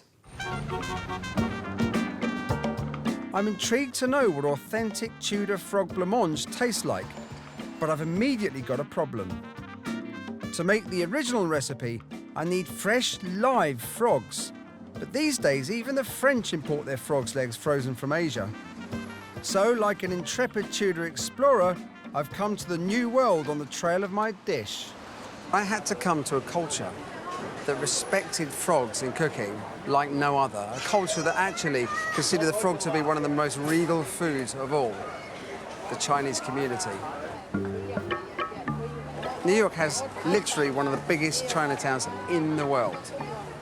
So I'm off to find me some live frogs. I'm meeting up with local restaurateur Ed Schoenfeld, who I'm hoping can help me on my quest. This is probably, to my mind, not only for Asian markets, but the best all-round market in the city. And live frogs, how easy is it going to be to get hold of some? Well, you know, I've done a little scouting, so we'll find some live frogs on this block. It's a nice day today, and I think some of the frogs are sunning themselves on the west side of Mott Street. How many are you going to get? Maybe 2, 3. Oh, he's strong. Live frogs. Now what I've got to do is make me a Tudor blancmange. Dealing with live frogs is by no means easy, but thankfully Ed's taking me to meet local chef Joe Eng, who knows exactly how to get the best out of this delicate meat. So they're still alive? Yeah, look at that. Joe is going to humanely dispatch my frogs with one swift cut. So, time to get cracking on my Tudor blancmange recipe. First up, we simmer the whole frogs in water until tender. All right. The next stage is now taking the meat off the bone, and then we're going to mix the frog meat with almonds and pound and pound and pound. The mixture is blended into a froggy almond smoothie. But then, unbelievably, we have to strain out most of the delicious meat to create a creamy, frog-flavoured blancmange. A little more heating thickens the dish. It's still continuing to set. I finished the recipe with two of the most highly prized imports of the Tudor age, pomegranate and sugar. Sugar was big. Tudor times, it was a real sign of wealth. So the more sugar you have, the better. So sugar went on everything. And if you could be in big lumps, it was even better still, because it showed you were really wealthy.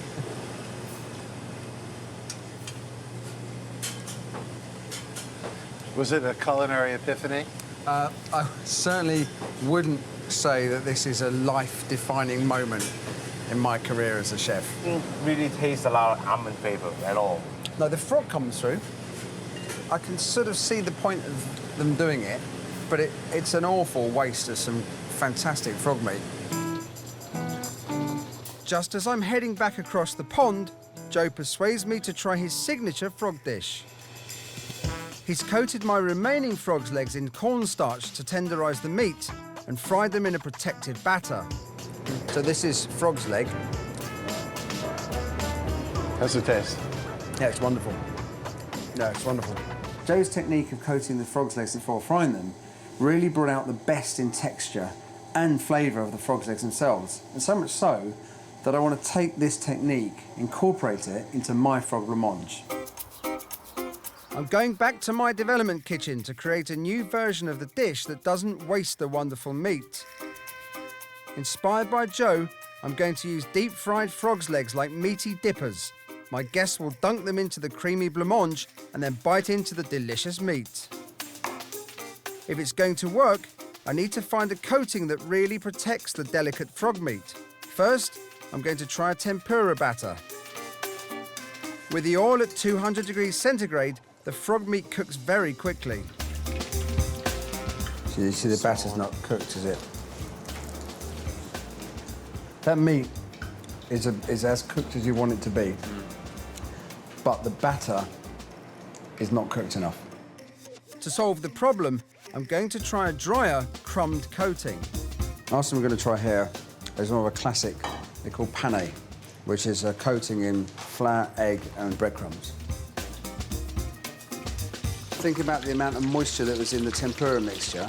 There's far less in this batter, which means the batter will crisp, brown, cook more quickly. With frog meat, it's better. Yeah, it's cooked really quickly, so by the time this batter's crisp, it's not taken too long, so the meat's been overcooked. It's kind of like an upmarket Kentucky Fried Chicken. It's like mini KFC.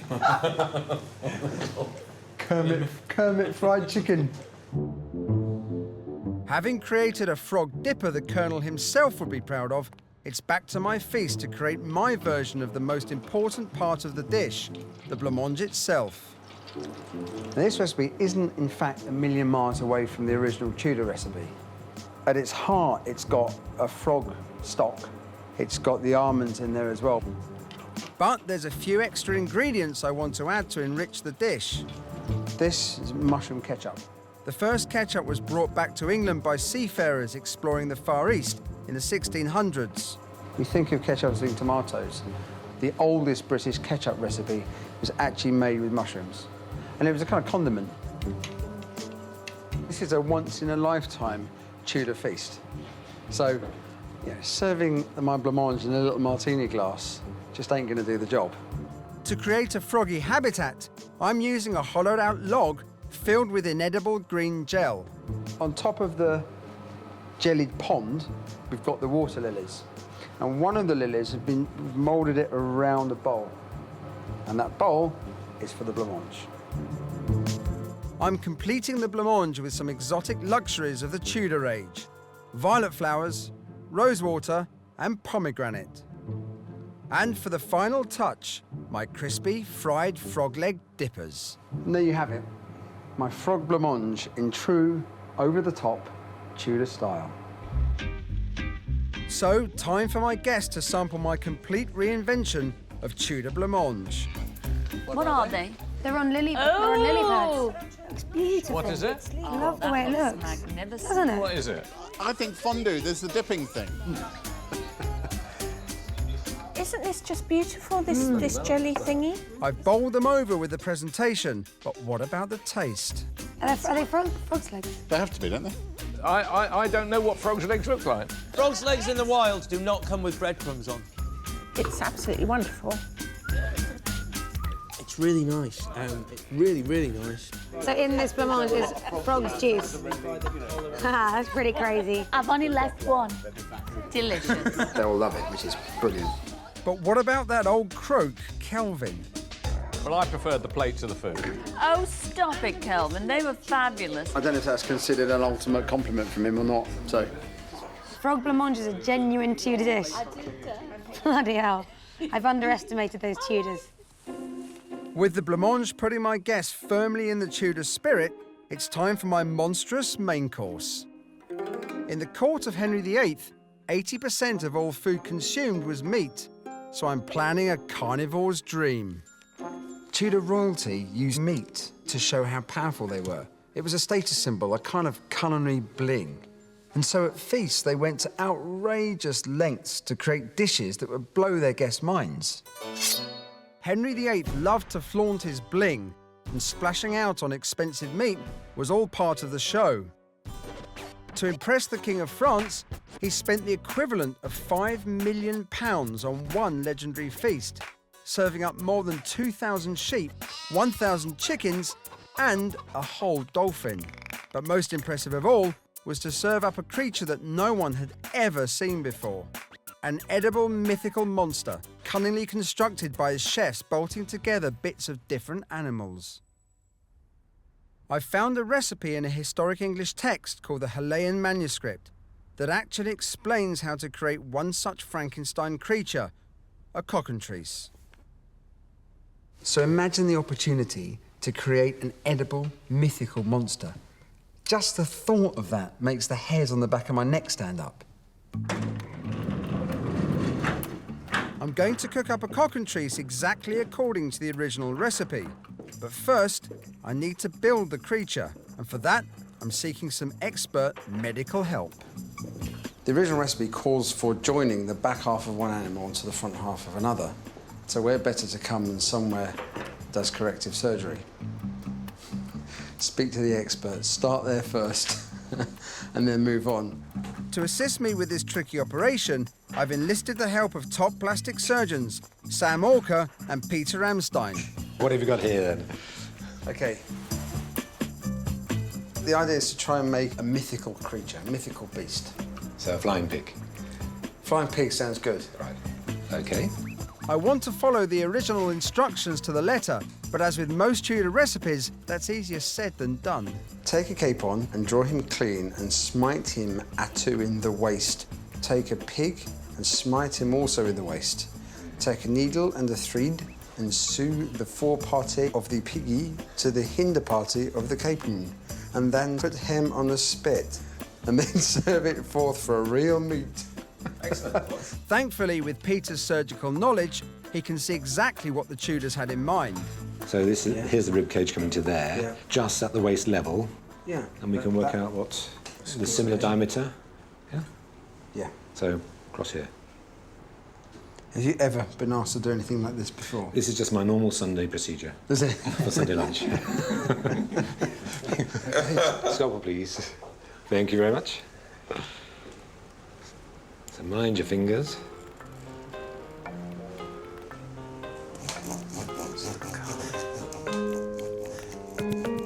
The cutting doesn't seem to be a problem. Scalpel.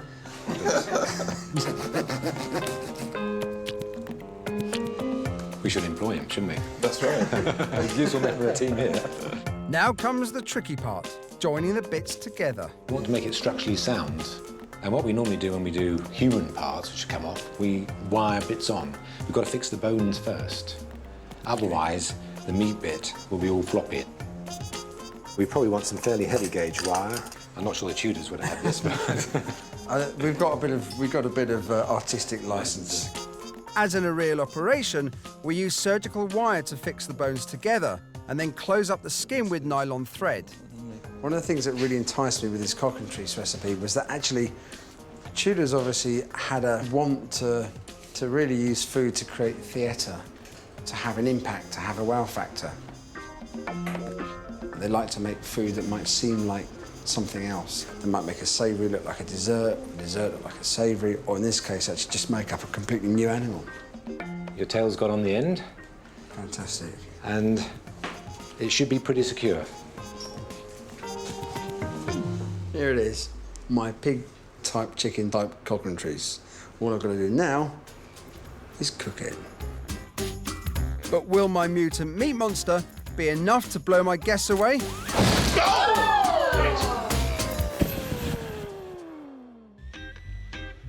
I'm creating the freakiest dish in English culinary history, an edible monster called a cockentrice. Carefully following the original recipe, I've built the creature with the expert help of a plastic surgeon and given it a blast in the oven. Now I need to finish cooking it on a spit.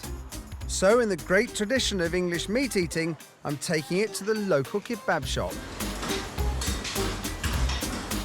They've been serving donors here for 15 years, so I know I'm in good hands.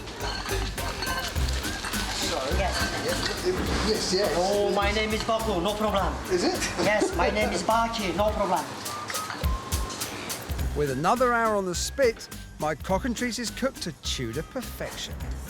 All I need to do now is see what the great British kebab eater makes of my creation. Is that a pig? No, it's not a pig. It's a pig chicken. Half pig, half chicken. Is it like alive? It's not alive now, but it was. It's half pig, half chicken. Well, I'll eat it. So we can take this with us? Yeah. Excellent. It's not often you get to taste a pig chicken. Is it better than you expected? Yeah. So you got that, it's got that kind of funny... Yeah, see? I can imagine that on the table of Ozzy Osbourne. On the Osbourne tables or Gene Simmons. My cockentrice has certainly made an impression, but not quite the one I was after. This is the starting point of the recipe. It's a visual spectacle. Well, not that one, but it could be a visual spectacle. It's certainly not a gastronomic delight. It's pork and chicken. I want a Tudor dish for the 21st century. And this, my friend, ain't it.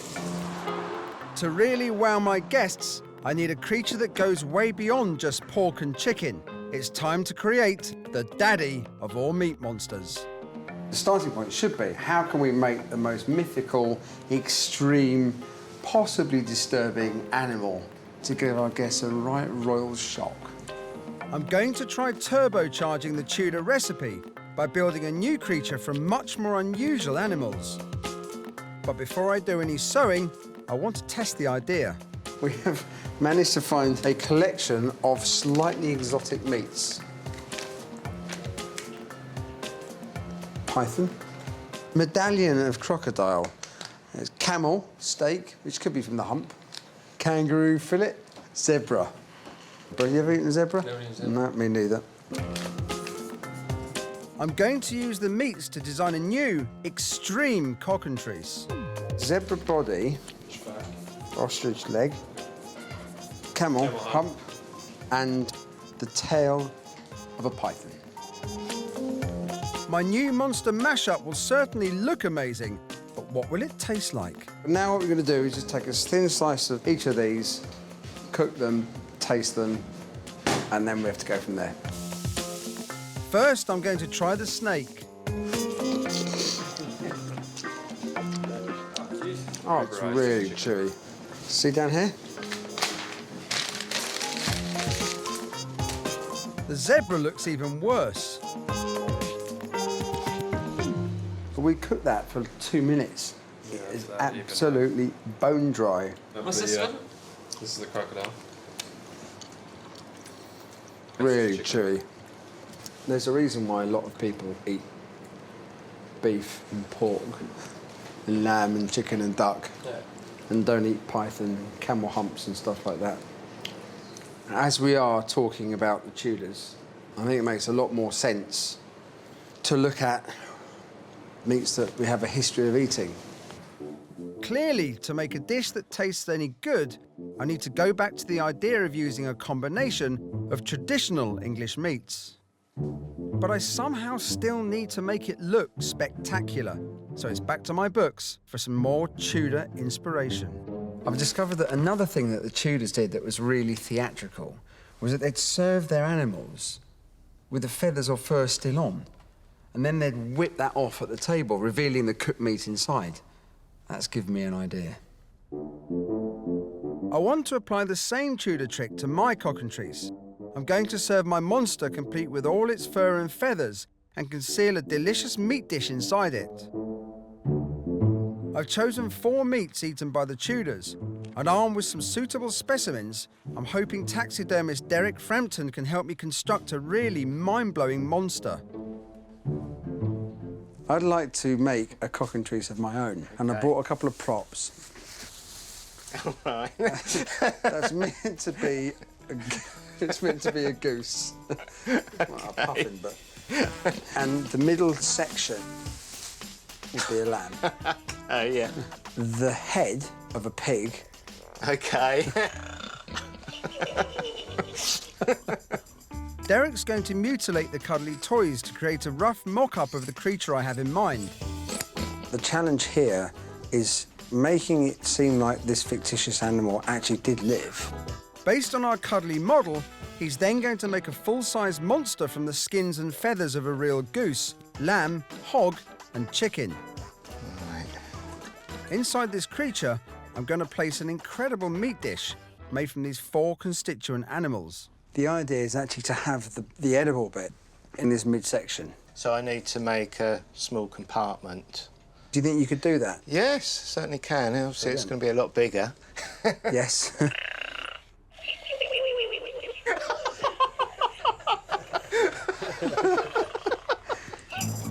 With the construction of my cockantrice left in Derek's capable hands, there's one final thing I need to attend to. The Tudors love to enhance their feasts and special occasions with pyrotechnic effects. Shakespeare's plays were enlivened with spectacular fireworks and explosions. An accident with a stage cannon caused his Globe Theatre to burn down in 1613. And during Henry VIII's feasts, animals were served breathing fire. Setting fire to a Christmas pudding is a remnant of this tradition. Dr. Andrea Seller at University College London has been working on an idea to really make my cockantrice go with a bang.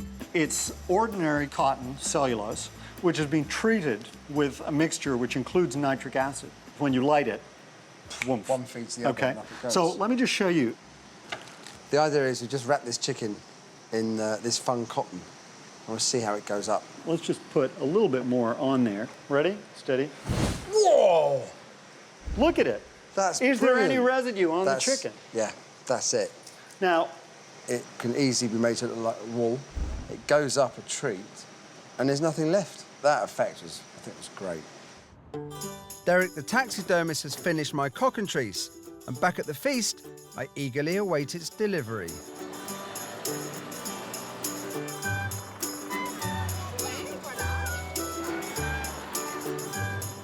More than any other dish on this feast, cockantrice, this main course, sums up what the Tudors are all about.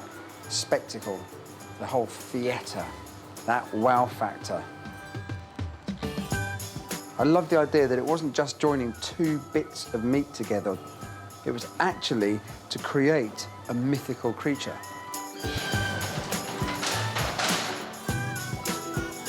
That's fantastic. Really? This is it, my mythical cockatrice. It's got the head of a pig, a wild boar, the comb of a very large chicken, the body of a lamb, the wings and back end of a goose. Now, in here is the cavity for the actual meat that the guests are going to eat. A mythical beast like this needs to be filled with a mythical cut of meat. I'm going to use meats from the 4 animals that make up my unusual creature to create a very unusual joint of meat. We've got here a saddle of lamb. Imagine a rack of lamb chops, 2 racks together like that, bones taken out, the meat, the eye and the meat left in. I line the saddle with a minced, dry, cured ham. Then, place a cylinder of rolled chicken meat in the centre. To make the different meats stick together, I'm using something you won't find down your local supermarket. This is a protein. It was originally derived from the belly of a tuna, and it was used to actually bind together wounds in the war. And it causes the proteins of the 2 bits of meat that you're joining to join together. Finally, I add some goose breasts. The joint is then wrapped in cling film and gently cooked in a water bath. If I slice through it, that to me looks like the anatomy of this cockatrice. For the final touch, I brown the outside fat. Just put the meat into the cockatrice. I've got one more thing to add. Some special wool.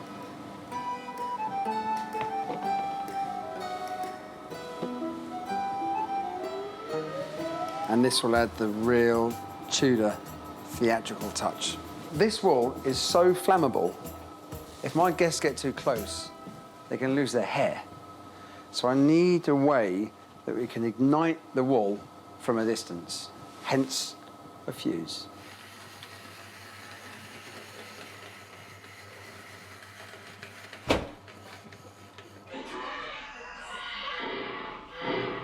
Oh, it's the hog. No, it's Ruth. Oh. What the hell is that? Oh my God. Oh no, and it's got a hog's head. Oh It's God. more than one animal. It is, you're right, it's a spliced beast. Oh, it's got wings. And it's got Oh. My. and a hog. It is the hog.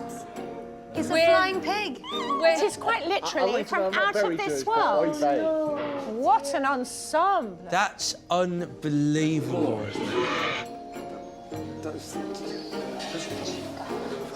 Here we go.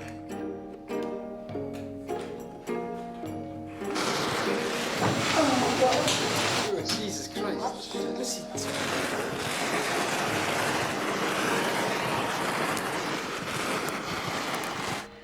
Oh! Shit a brick. I can feel the heat. Get me that, Heston. Gary's gone bloody mad. He's trying to kill us. Well, at least we know it's been cooked. That was good.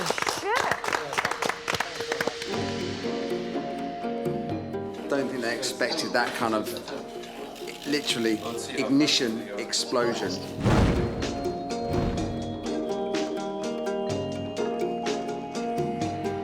Why have you all gone very quiet? Well, you know, it's theatre. It had a fantastic impact, yeah, as much as I could hope for, but it counts for nothing if the food doesn't support it. What is this? What is this?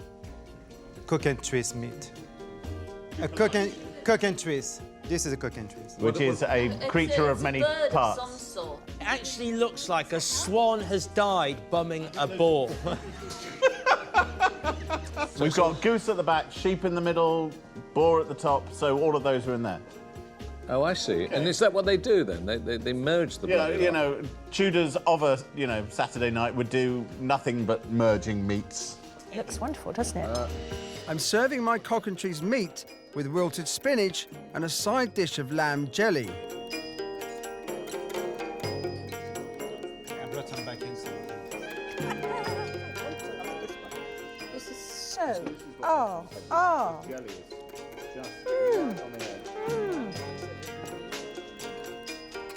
The meat is beautiful. I can't quite work out what I'm getting where. Sophie and I spent a good 10 minutes working out every kind of meat that was in here. There's 4, and together, it's this mythical beast. Amazing. It's perfect. Absolutely perfect. This is as good and as successful as we could have possibly hoped for. But what about my awkward customer, Kelvin? I don't know anything about any of this world. All I would say was that this is quite delicious. And I think it's a bit of a thumbs up to old Heston, who's obviously flogging himself to death out the back. I want to know And how he does all this kind of stuff, that's his magic. My monstrous creation seems to won over even my harshest critic. But how is he going to react to my pudding that isn't a pudding?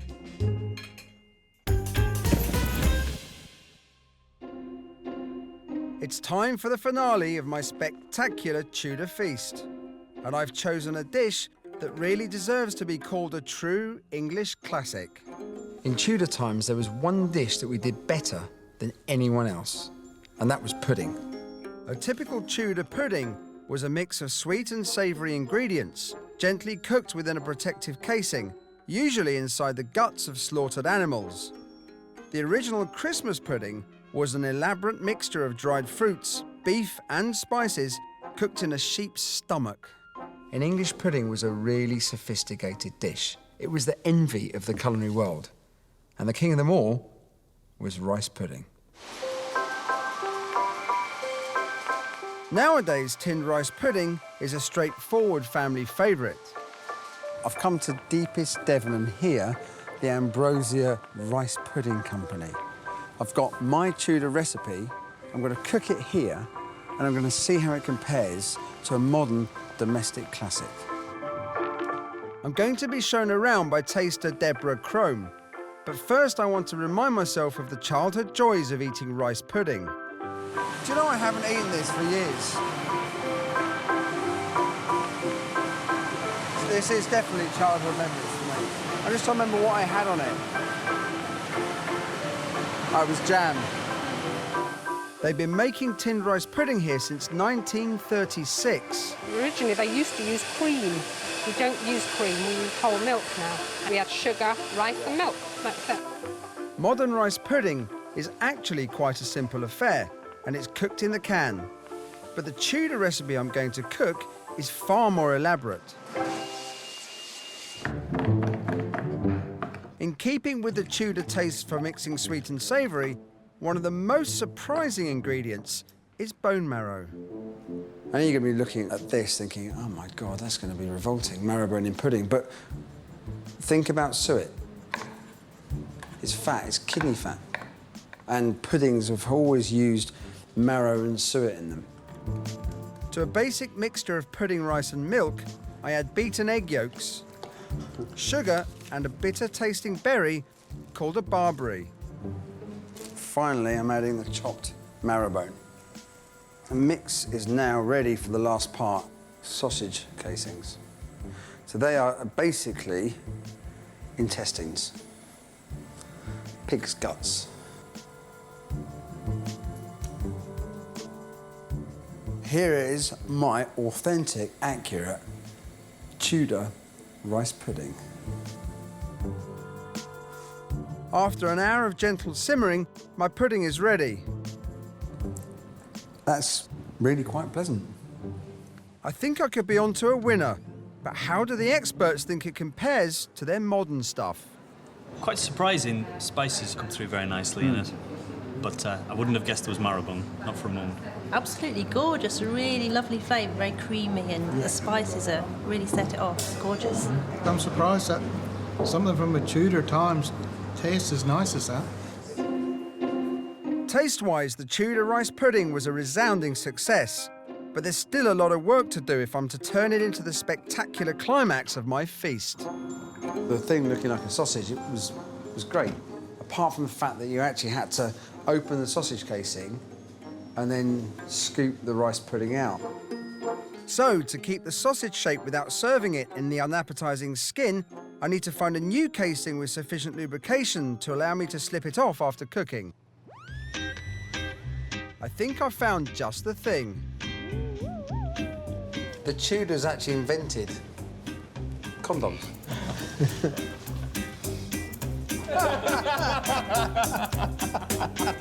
Although some primitive cultures used contraceptives made from intestines, the first actual written account of a manufactured condom is in a 16th century treatise on syphilis. The sheaths were made of cloth and tied on with a ribbon. The actual technique of cooking this rice pudding in a casing and then removing the casing, that works. What you need to do is fry this to see if it actually holds together. Browning the rice pudding sausage makes it look more and more like an actual banger, which gives me a great idea. I'm going to serve my Tudor rice pudding so it looks like bangers and mash. So it's back to the feast to put my madcapped idea into practice. Bangers and mash has become a modern English classic. Tudor rice pudding is a historic English classic. So it's actually one then merges into the other. And what I like about this is really in true Tudor culinary style. I've already served the blancmange as a starter. Now I'm going to make a dessert look like a main course. And I'm making my fake sausage even more realistic with a caramel coating. It gives a shine to the sausage, which will make it look like it's actually got a casing on it. Also, it will coat the rice pudding in a really nice caramel, which has just a delicate crunch to it. So, to assemble the final dish, first the mash, made from pureed banana and apple. Then my caramelised rice pudding sausage. And an onion gravy, made from fennel and maple syrup. OK, there's one thing missing. Peas.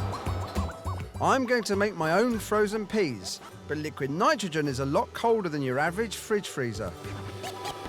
This is minus 197 degrees centigrade, which is pretty cold. All right, pipette, just cut the end off, so there's a slightly bigger opening. I drop a sweetened pea puree into the liquid nitrogen. As soon as the sorbet mixture hits the nitrogen, it freezes into little balls, so look like frozen peas. So there it is, my Tudor rice pudding masquerading as bangers and mash. Here they come. It's one each. Oh, it's sausage and mash. Yes, sausage. What is it? The only thing you can be certain of, it isn't sausage and mash. Heston, you scary, scary man, what have you done? What are they going to be? Melon or apple or avocado? I don't know. What is it? Look at that. Oh, look at the peas. Look at the peas. Looks brilliant in the bowl. Are you shocked? No, it's not, is it? My bangers and mash has certainly got them all guessing. Actually, this is sweet, isn't it? They still don't know what they're eating. The peas are going down. But they definitely seem to be enjoying it. The sausage is fabulous. Got the thumbs up from Scylla. It's like bread and butter pudding. Yeah, you're right. Close. Oh, I love it. Love it. Sugar on the Love outside. it. You said you wanted... What is it? Rice pudding? It's absolutely gorgeous. And have I finally won over Critical Kelvin? The great thing about old Heston is he's full of tricks and games. He's a magician. That was absolutely fantastic. Was that Kelvin that said that? Why don't we start serving the food up the other way round? Why don't we start with the bloody dessert? But that's the Tudor thing, and that's exactly what happened tonight. So now you're seeing. Kelvin, Heston's got inside your head. Listen to yourself. Listen to yourself, Kelvin. Let's have the dessert first. He's done what he wanted to do. You've gone food mad. No, you've gone Tudor food mad. You came here a strong man, and now you're spouting crazy talk about eating dessert first, Kelvin. Heston Blumenthal's run riot on your ass tonight.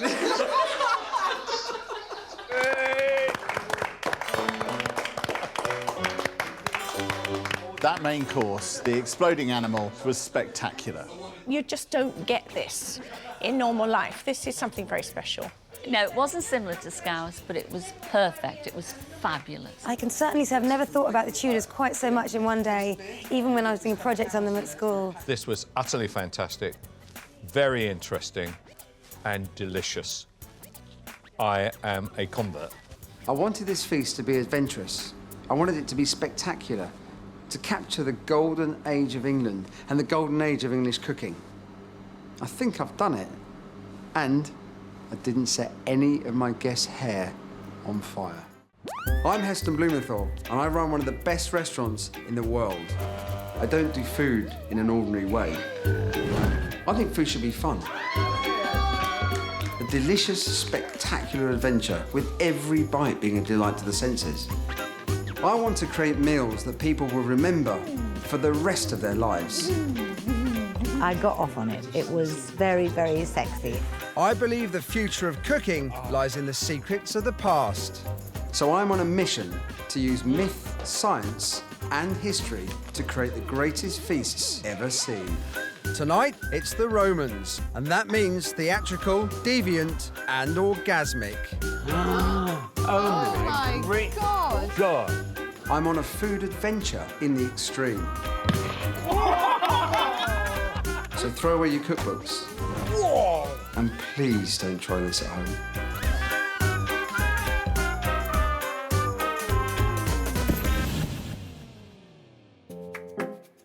I want to make the most extraordinary feast ever eaten and reinvent gastronomy. I take inspiration from all around, and I've discovered lately that history has incredible ideas that I can use. These aren't dead recipes. These are the future of cooking. One era I'm desperate to explore because it was exciting, it was theatrical, it was extreme, is the Roman Empire. Well, like me, the Romans had no boundaries, so the dishes they created were out of this world. Now, I want some of that. The Romans were a highly civilized and technologically advanced empire. But they weren't only famous for using flush toilets, straight roads, and bikinis. They had lusty, if unusual, appetites, eating everything from flamingos and sows' wombs to parrot tongues and jellyfish. For tonight's menu, I'm going to be inspired by the feast the deviant Roman Emperor Caligula would have eaten in the 1st century BC. Rome was a world of gods and gladiators, and the Romans had unbounded imagination which they brought into their dishes, literally creating theatrical spectacles that astounded their diners. And that's exactly what I try and do in my cooking. I'm inviting 6 guests for an unforgettable banquet. They have no idea of what delights lie in wait for them. The only thing I know about Romans is that they lay on couches and they had grapes dangled into their mouths. I can't believe Heston's going to do that. They used to eat too much. They gorged themselves, and I think they must have been the first bulimics in history. I'm hoping there'll be nothing dripping with blood. I'm hoping there'll be nothing alive. Who knows? It's in, as the Romans probably said, the lap of the gods. I've created a Roman-inspired feasting room. Oh, wow. To give my guests a classical dining experience. It is beautiful. Cheers, cheers. Coraggio. Coraggio. On the menu tonight, a huge hog with edible intestines, a savoury custard made of brains, and a titillating, ejaculating cake. Mine has got bubbles. Oh! At one notable Roman feast, over 600 ostrich brains were served. But I've dreamt up a different hors d'oeuvre. something that we're going to be serving at the beginning of the meal. It's a true Roman delicacy. In the spirit of Caligula, who apparently enjoyed eating private parts of various things, various creatures. We're actually making pork scratchings, but from nipples. The idea is that we've got these sheets of pig skin, cutting out the disc containing the nipple. So these then go into a hot oven, 230, 240, until they puff up, go nice and crisp. We're going to finish them with some just salt and coriander mixed, and a little bit of pepper. You can see it now. I see my locals selling these pig's nipple scratchings. Oh, hang on. This is just a piece of theatre. Animals' sexual organs symbolised wealth and power and were eaten by the elite, so they're perfect for my celebrity guests. I'm going to eavesdrop on their reactions. But what are we now eating? This one is your pig's nipples. No. Pig's nipples. It's udder. Yeah, udder. It's udder. Oh no, you can see the actual. Yes. There is a pig's nipple. That is a pig's nipple. That's a Very very erect crunchy. nipple. Must have been cold. Very sort of delicate flavour of pork about them, but they're incredibly crunchy. Would anyone like more of my nipples? As the bishop said. Oh, go on, go on. I love pork scratchings, and I'm always complaining that it's not scratchy enough. And so I love it when I find it scratchy. Next on my Roman feast, I'm reinventing an ancient brain custard and creating a huge hog with edible intestines. This came out, and this, I hope you're impressed by this. I'm Chef Heston Blumenthal, and I want to use myth, science, and history to create the greatest banquets the world has ever known. Oh my great God. This week, I'm seeking inspiration from infamous Roman feasting orgies to produce an amazing meal you can't make at home. The Romans' cuisine is the precursor to Italian cookery. The Romans brought civilization to the Western world, and they were the first people to write their recipes down. They left us with an amazing culinary legacy. I was flicking through a famous Roman cookbook called Apicius when I came across this recipe for calf's brain custard. Like the Romans, I love challenging people's expectations. That's basically why I created snail porridge. I just love the idea of taking seemingly incompatible ingredients and combining them to create a surprisingly delicious dish. Before I reinvent it for today, I need to know what the original calf's brain custard tasted like. So I'm taking my brains to an expert Italian baker, Rocco Panzarella, who's going to help me make it. Hey Rocco, how you doing? Hi Heston, how are you? Good, you? Not bad. Okay, now, my Roman recipe. I'm going to follow the recipe to the letter, but there is method in my madness. Believe it or not, I think that calf's brains, rose petals, savoury custard can be delicious. I'm convinced there's a great dish in there somewhere. I'm not convinced about this one, though. The Romans considered this savoury custard a delicacy. It's not the sort of dish we're used to, but Rocco's familiar with it. Savory custard, we need to go back to the region of Marche. They do this custard, it's like a settle custard. The recipe, actually, just is take roses and remove all of the petals. I think roses can taste delicious. The Romans loved their scent and bitter taste and considered them an aphrodisiac. So far, so good. The next bit is the bit that really concerns me, because I've got to add garum. Rocco hasn't got any, as it's extinct. But the Romans loved garum sauce made from fermented fish guts. The closest thing we thought we could get to it was Thai fish sauce, because it's fermented fish. Yes. Okay, I'm going to then add 20 gallons of liquid armpit. It's going to put hairs on your chest. I'm not sure about using so much of this strong Thai sauce. It's my one change to the recipe, but the legions may have loved it. In Roman times, water was carried through lead pipes, and that meant that the lead actually destroyed their taste buds. Hence, most of their recipes became really strong. So next, take 4 brains. Have it. Oh, God. Oh, Jesus. Have you smelt it? Oh, yes. It's unleashed a beast. I'm using hot coals to bake the dish, just as the Romans did. Usually I'll taste anything, but this dish has rattled me.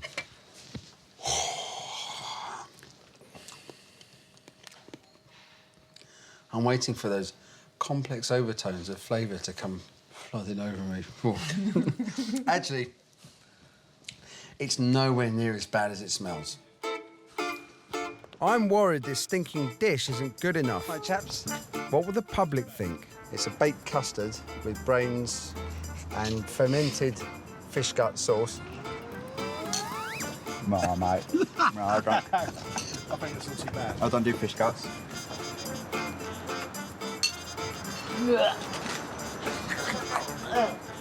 Vicky likes it. Yeah, lovely.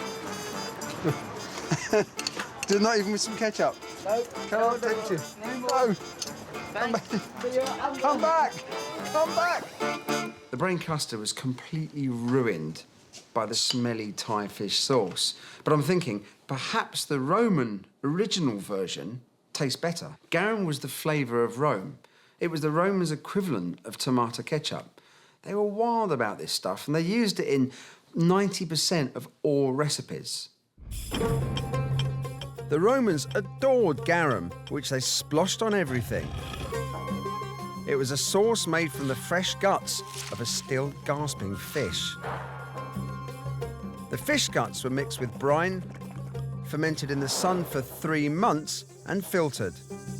Sounds like disgusting rotten fish, but the resulting sauce had a very complex flavour. Garum was so popular that it was mass-produced. The Romans also used it in cosmetics and as a medicine for dog bites. I want to check out the hype about garum, so I'm off to Devon to go mackerel fishing and make some homemade garum myself. Morning. Morning, Heston. How you doing? How are you? Yeah, good, thanks. Good. Good. Fermented fish sauce may sound disgusting, but the Romans were actually ahead of their time in cooking with it. Actually, most of us in Britain would have eaten this stuff somewhere in the last probably 5 years. The base of Worcester sauce is fermented anchovies. Salcombe fishermen Chris and Mark can catch around 200 mackerel daily with the ancient hook and line method. When we got these down, we'd jig these in the water, and they look like small bait fish, which the mackerel will be naturally feeding on. Right, let's get jiggy then. This is about how the Romans would have probably done it. I'm not the world's most patient person, that's the problem. Oh, hang on. I think I might have some in here. As soon as this comes out of the water, I need its guts. It has to be a still breathing fish. Do you want to have a look at our harvest of still breathing mackerel guts?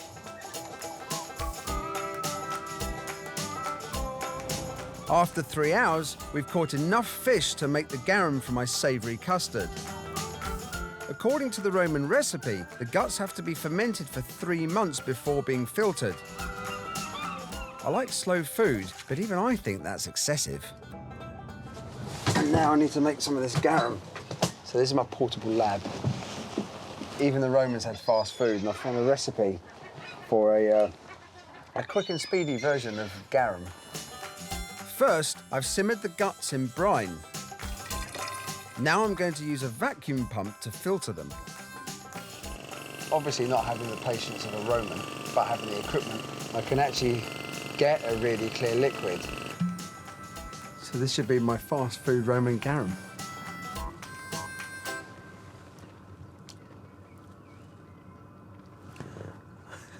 That's actually really surprising. It's like a delicate but rich broth made from sort of roasted langoustine or shrimp shells, and rather delicious. You know, these Romans might not have been that bad after all.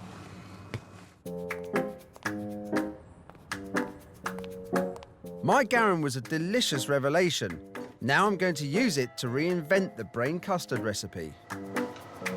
I think the motivation for persevering with this was the fact that if you take the main elements, take them on their own, and basically give them the potential that I think they can achieve. I'm using my delicious homemade garum in the custard. It can add real richness to a dish without taking over. I've also replaced the eggs in the recipe, which made it too rich. We're going to add gellan, which is it's a gelling agent that's heat resistant. It make a really, really delicate custard. So you bite into it, releases its flavour really quickly. I know brains won't be to everyone's taste, so I need to be clever and cook and present them in an irresistible way. So I'm frying my brains. We're going to deep fry them. And this is a mixture of Japanese breadcrumbs and little anchovies.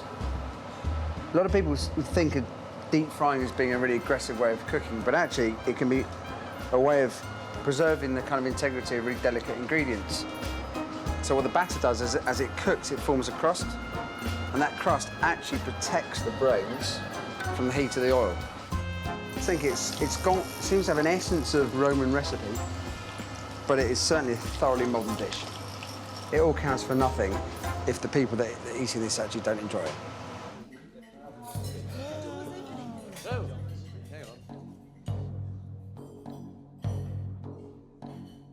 It's nerve-wracking. Have I done enough to improve the 2,000-year-old Roman recipe and make it delicious? Right, come on, come on, turn the volume up. Whatever it is, it looks frightfully dainty. It looks manageable. It's not pulsating, it's not throbbing. It's a fish's eyeball. It's not a fish's eyeball. This is a cast brain custard.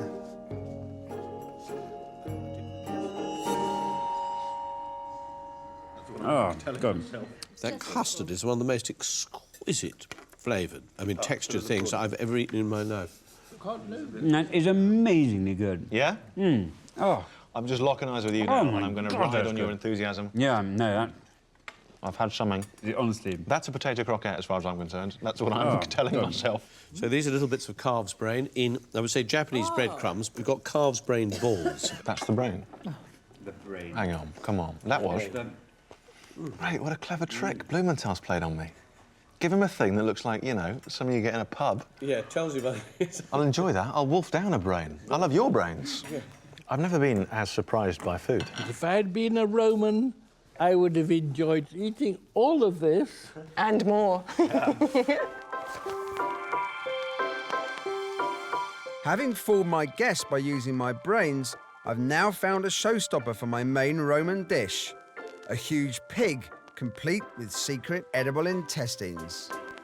The main attraction of any spectacular Roman feast was the Trojan hog. The Romans invented dinner theatre. They loved food that entertained them. And like me, they realised that it's not just about taste and flavour. It's about what we hear, what we see, what we smell. I suppose I've inherited the Romans' love of food drama. The centrepiece for one of Emperor Caligula's feasting orgies could well have been the Trojan hog. The hog was a huge pig that was brought to the table and sliced open, and from its insides fell what looked like intestines. To the shocked guests, it initially appeared that the chef had neglected to gut the animal. At one feast, this shocked the host so much he ordered his chef flogged, until he discovered that the intestines were actually tasty sausages. The chef was spared and garlanded.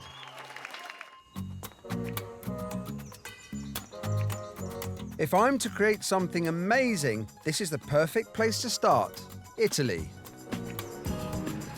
I've learnt the Romans were expert sausage makers. Indeed, the word sausage comes from the Latin salsus, meaning salted, which is why I'm following this historical route. I'm travelling along the salt road, which is kind of one of the main salt trading routes in Roman times.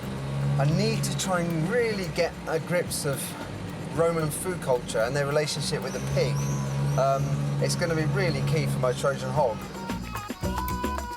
Loro Piceno is in the Le Marche region, where I've tracked down a master Italian sausage maker. His family have run the business for generations. This chap here, the butcher, apparently does some remarkable things with pork. Buongiorno. Buongiorno. How are Hey, you? I'm good. How are you? Heston. Where come you from? I'm from London. No, England, nearly. England? And you? And you? This is Peppe Cotto. great to meet you. I plays trombe.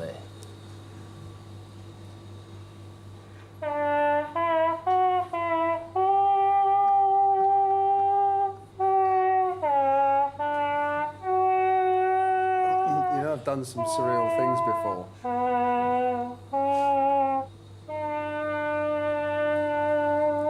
I've become almost tearful. Just a moment. He's barking mad. I didn't expect it. Oh, God. Didn't expect this.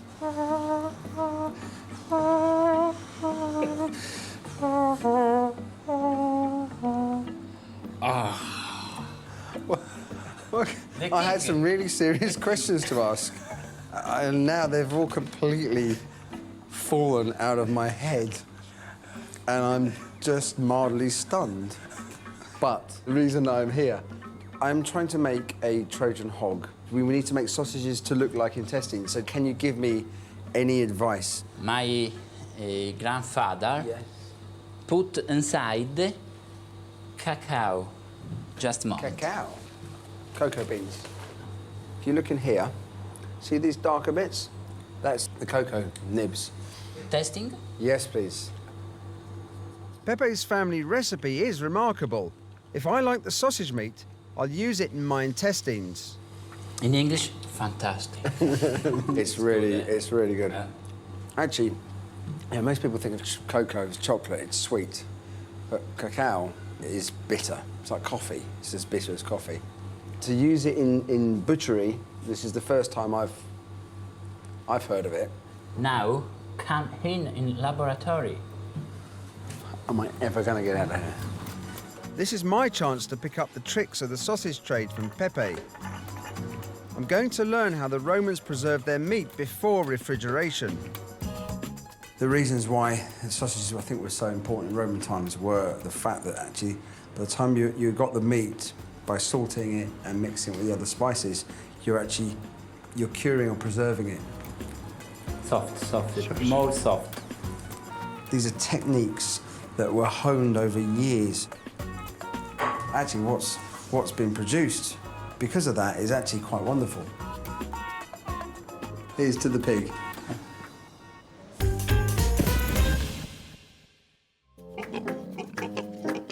I'm trying to make the most theatrical Roman feast dish ever, the notorious Trojan hog.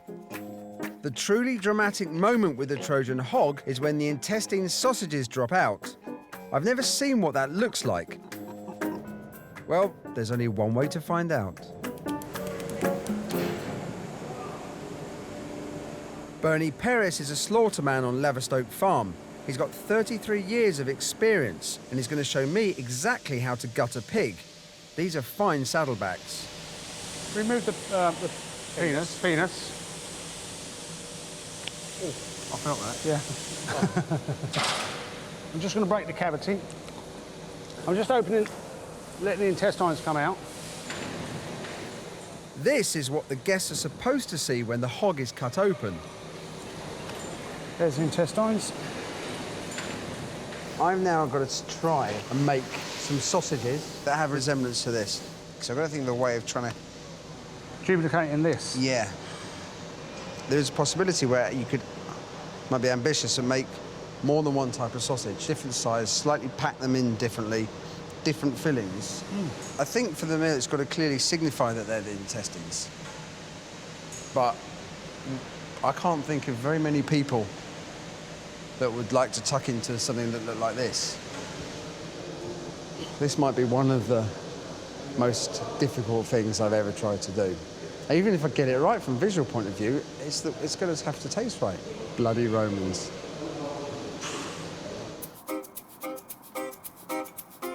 My sausages have to look like the real deal. The whole concept of the dish will fail if they don't. I've a hunch how to make the bangers look like white small intestines. Chickpeas were apparently really popular in Roman times. So the idea for this is to try and make a white sausage Looks like intestine, but it's actually made from chickpea. You want me to hold this and I'll pipe it? You want to feed it down? Carl, do you know what? I'd love to.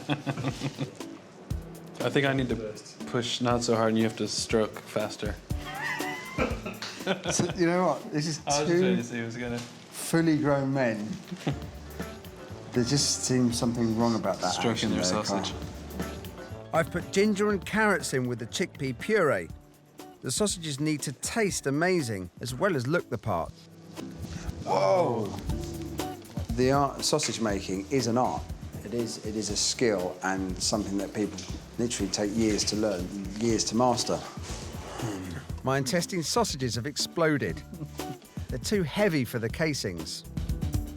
I think we need something that's lighter than that. It's just the texture's not right. It's got a nice flavour, but flavour was actually better before it was put in the casing and cooked. Literally, you've got to start from scratch. But I won't give up on the Trojan hog idea yet. I can't let one failure damn the dish. Sometimes I do question why I seemingly make life difficult for myself. Why do I feel this need to attempt things that might seemingly be impossible? And this is no exception. Fortunately, when a dish like this gets under my skin and in my blood, I've got no choice. It's almost like this magnetic force pulling me. I'm putting the sausage problem on hold while I try cooking the whole hog in one go. At the restaurant, we cook a lot of our meats in a sealed bag in a water bath, and that way you get this sort of unbelievably accurate, constant temperature, which gives you the most tender, juiciest, and full flavour results. The Romans forced slaves to hold their pigs in steam to cook. But I'm not that crazy, so I'm trying out another radical cooking method to make my hog taste wonderful. So, Tony, the idea with this is that by cooking something in a bag, sealed, vac pack, yep, you keep all the moisture and the juices in. But we've got nothing big enough to cook a whole pig in. Okay. And apparently you have. I have. I've got some beautiful big pots that you could cook a pig in, Heston. Don't try this at home unless you've got a forklift truck, a vacuum-packed pig, and plenty of hot water. Whoops. Made a bit of a pig's ear of that, didn't I? Might be a bit bruised. Might need a bit of ointment. With my pig recaptured, I have to choose which cooking pot I want to use. And there's a great variety on offer. OK, Tony, what have you got? What's my options? Well, this is your first option, Heston. This is an all singing, all dancing. I think that might be a bit turbulent for my pig. OK, and this is the Alberta Spa, and this is one we do in all the funky colours, as you can see. It's very bling, this one, isn't it? It is indeed, yeah. My pig's not quite as bling as that. This is our Victoria Spa. Now, that's a better name. Victoria. That's more like it. All chrome jets, waterfalls, lights. You know, everybody wants this one. The boys here have turned the hot tub into a giant water bath, raising its temperature to a constant 60 degrees. It will cook the pig slowly if left in for 24 hours. Do you think he's going to like it in there, then? I think, yeah. I think you might have created the world's first spa for pigs. Are you ready? This is the first time ever a hog has been cooked in a hot tub, all in the cause of scientific research. I do like to think I'm a relatively normal bloke, by the way. See if we can just pretend we're not standing here. And I'm very inquisitive. I'm never content with what I do, and I always want to strive to get better and better. And that learning process is absolutely fascinating. It's one of the things that drives me forward. If there wasn't a serious reason for doing this, then I wouldn't be doing it. After 24 hours in the hot tub, is my hog ready? And this might seem like a slightly gimmicky way of cooking a pig, sticking it in a hot tub. But in fact, it works brilliantly. And to cook a piece of meat that's this big, evenly and controllably, it's kind of the only way to do it. But the intestine sausages were a real challenge. My chickpea idea bombed, so I've invented some other bangers. What we went for in the end was 2 different types of sausage.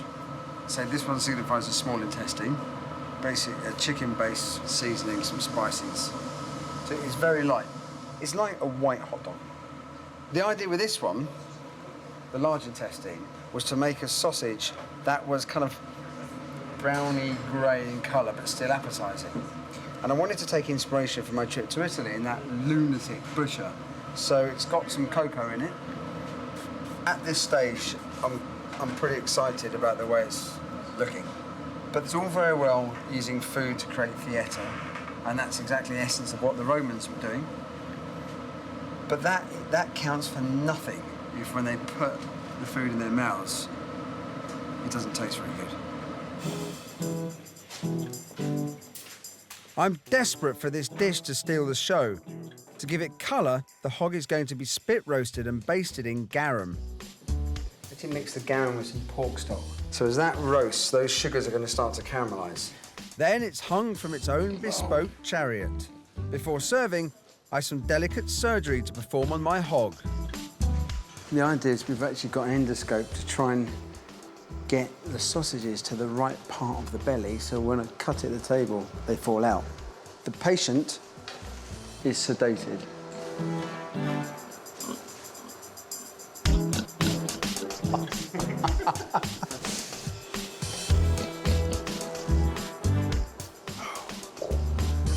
Right, I'm through.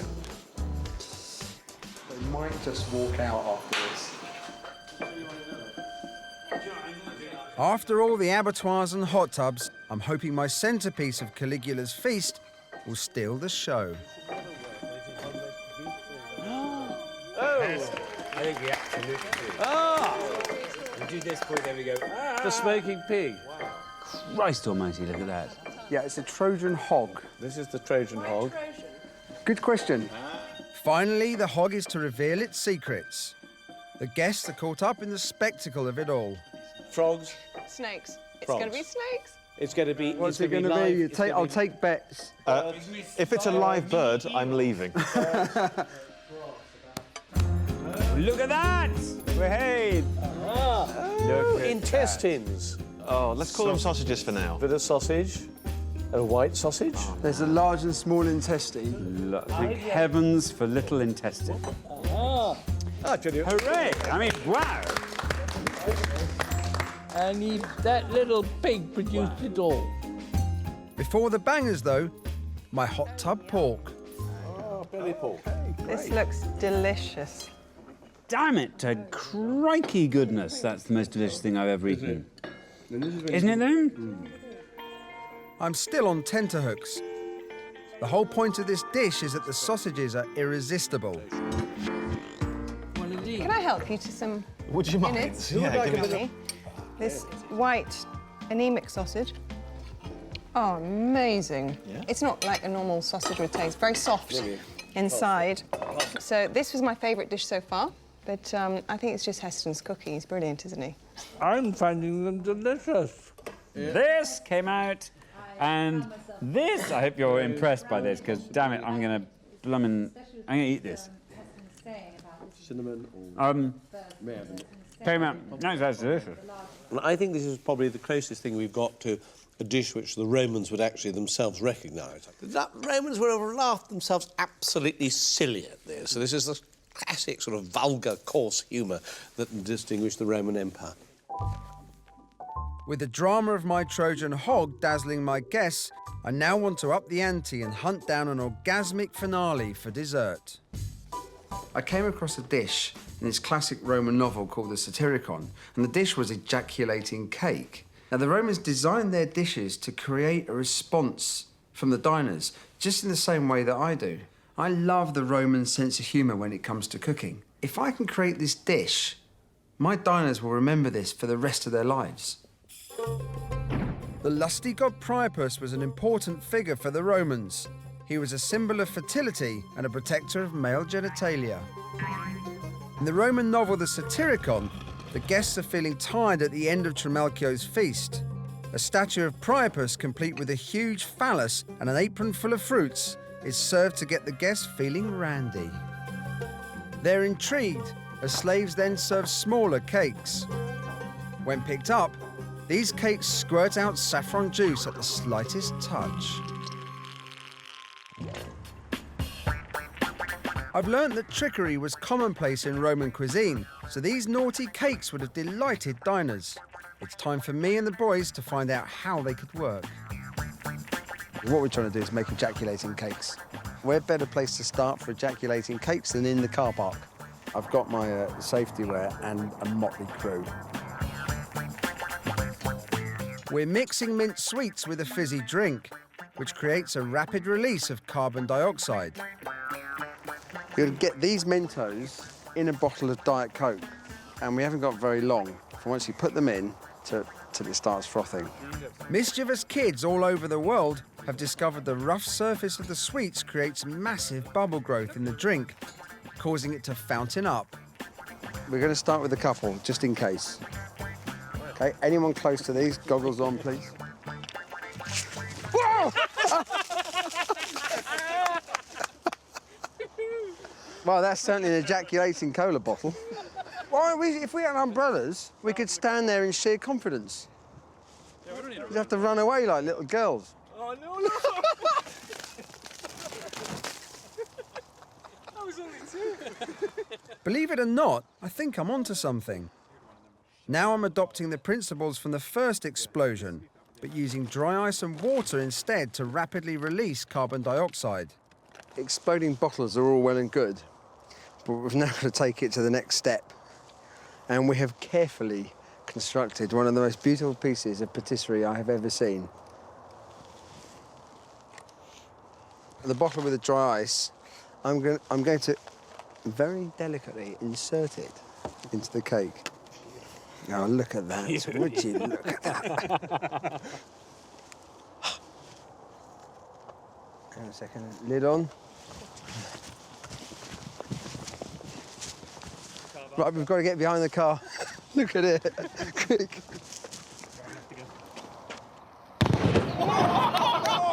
Oh, get in there!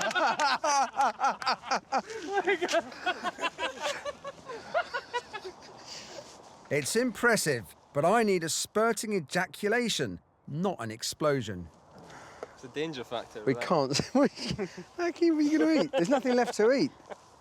I didn't think it was going to be as powerful as that. Certainly, we have to tone this down, not cover the guests, certainly not maim them.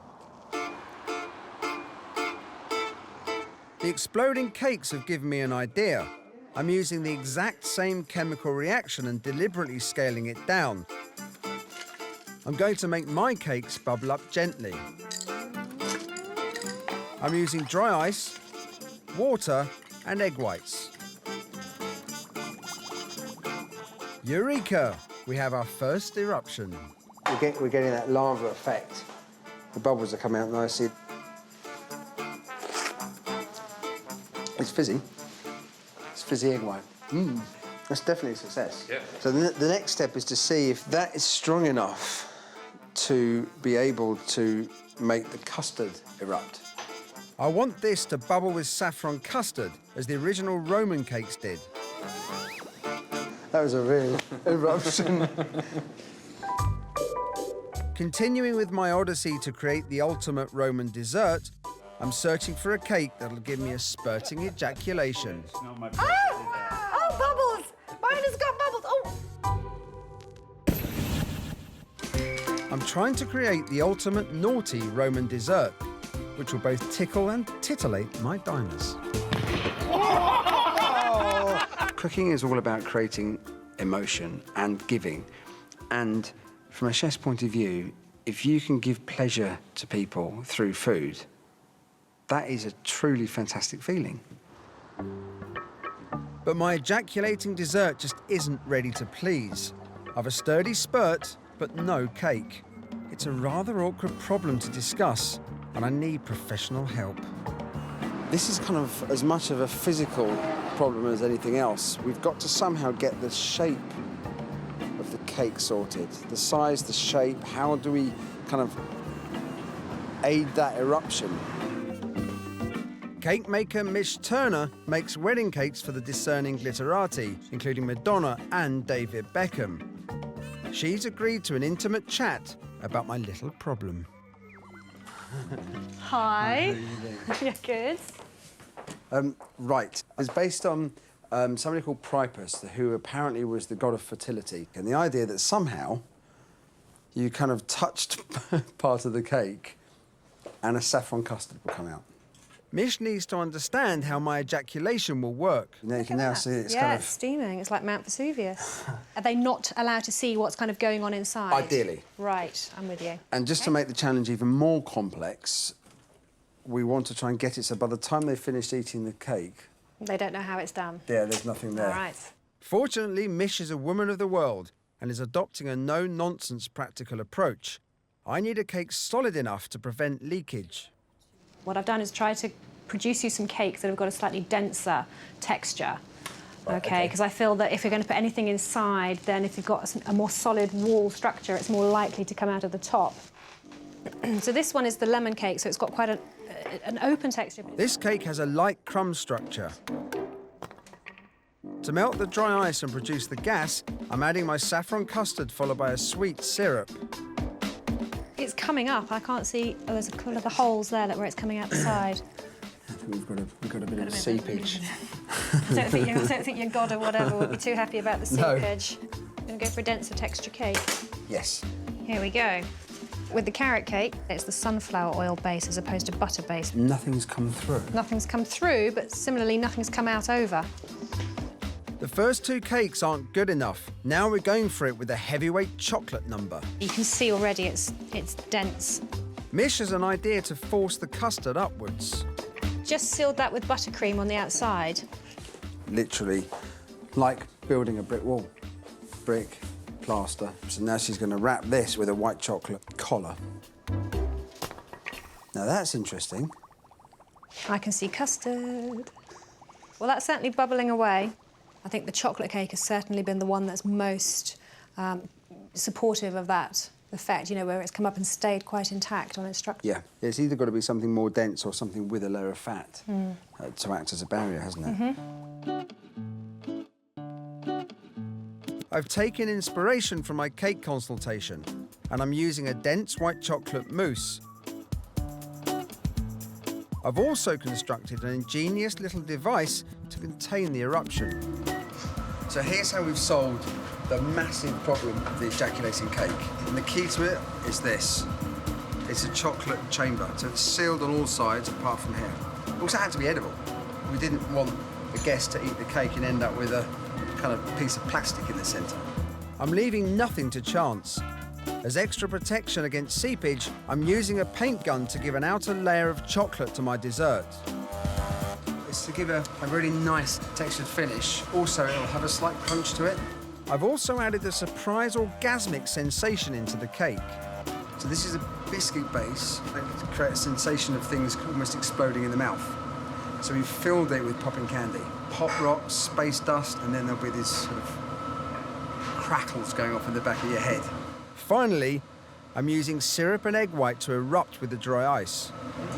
And then they get given a jug, placed on the table. The guest pours some of that into the cavity, hits the dry ice, causes the eruption, and there we are, my version of a fully fledged Roman ejaculating cake. To get the guests randy, the ejaculating cakes were served with a statue of Priapus. So I prepared a little something. Oh my great God. Look at that, huge. What the hell? It's a willy. That was what we were in. I think it might be Priapus. Four-legged bread. It is trying to give all males an inferiority complex. Speak for yourself, Lord Bart. Because frankly, if I had a cock that spanned nearly 2 hands, I'd be thrilled. I think it's a fake. But he'd probably break open. With my guests' imaginations fluffed up, it's time for dessert. These little cakes appear quite innocent, but inside, they're extremely naughty. This looks really delicious. Yes, I wonder what's going to happen. The amphora that comes, their little amphora. Oh, come on. Pour. Come on. Eric. Would you like to pour your juices into the hole? I'm not sure I like that turn of phrase. Oh my God, amazing! It's a volcano. Oh my God! Whoa, hang on. Whoa! It's the ejaculating Check this out. pudding. Oh my God. That's incredible. I've never had a sea urchin on my plate that did that. Oh, bubbles! Mine has got bubbles. Oh, Look at that. Oh my word! My God! Hang on. That's wonderful. Yeah, but what is the bottom bit? It's an ejaculating pudding. Okay. It's the biggest ejaculating pudding you've ever had that hasn't spat in your eye. As a child, I adored the sudden crazy sensation of space dust. oh my goodness! Hang on, what's that? It's like snap, crackle, pop. It's like that thing from when you were a kid. It's the popping candy. Whoa! Did you hear that?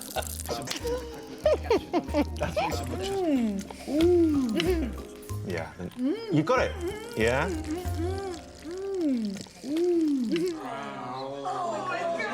Look at that.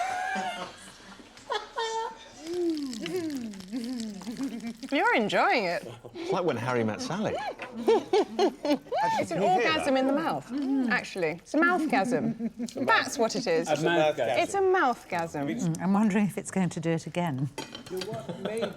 I want it to go again. Give it 20 minutes.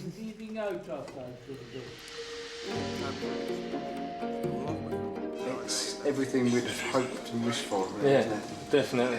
There were plenty of things there that were doing things to me there. Were they delicious then? They were delicious things. As you will have seen, I just, I really got off on that, I have to say. I got off on it. It was very, very sexy. The key to Heston's whole style of cooking is going back when one is a child. And the first time you eat something, you have that fabulous shock of surprise and delight. He's amazing. You know, the guy is incredible. So you know that if you just eat it, if you forget about the other stuff and you just eat it, you're going to have a great time. Heston!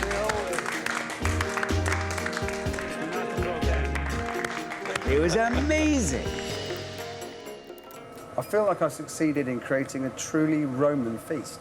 I've shocked my guests, I've astonished them, but above all, I've created a truly exciting, theatrical meal of a lifetime. I'm Heston Blumenthal, and I run one of the best restaurants in the world. I don't do food in an ordinary way. I think food should be fun.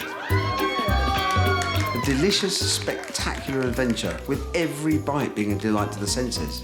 Tonight is my Christmas feast. And it will be a festive dinner my guests will remember for the rest of their lives. Oh my God! Just goes to show the whole Willy Wonka theory that I have about Heston.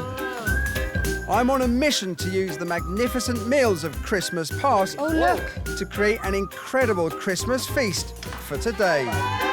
You don't get this in McDonald's, do you? I'm on a really wild Christmas food adventure. Blackcurrant snow! How cool is that? So throw away your cookbooks. Whoa! And please don't try this at home.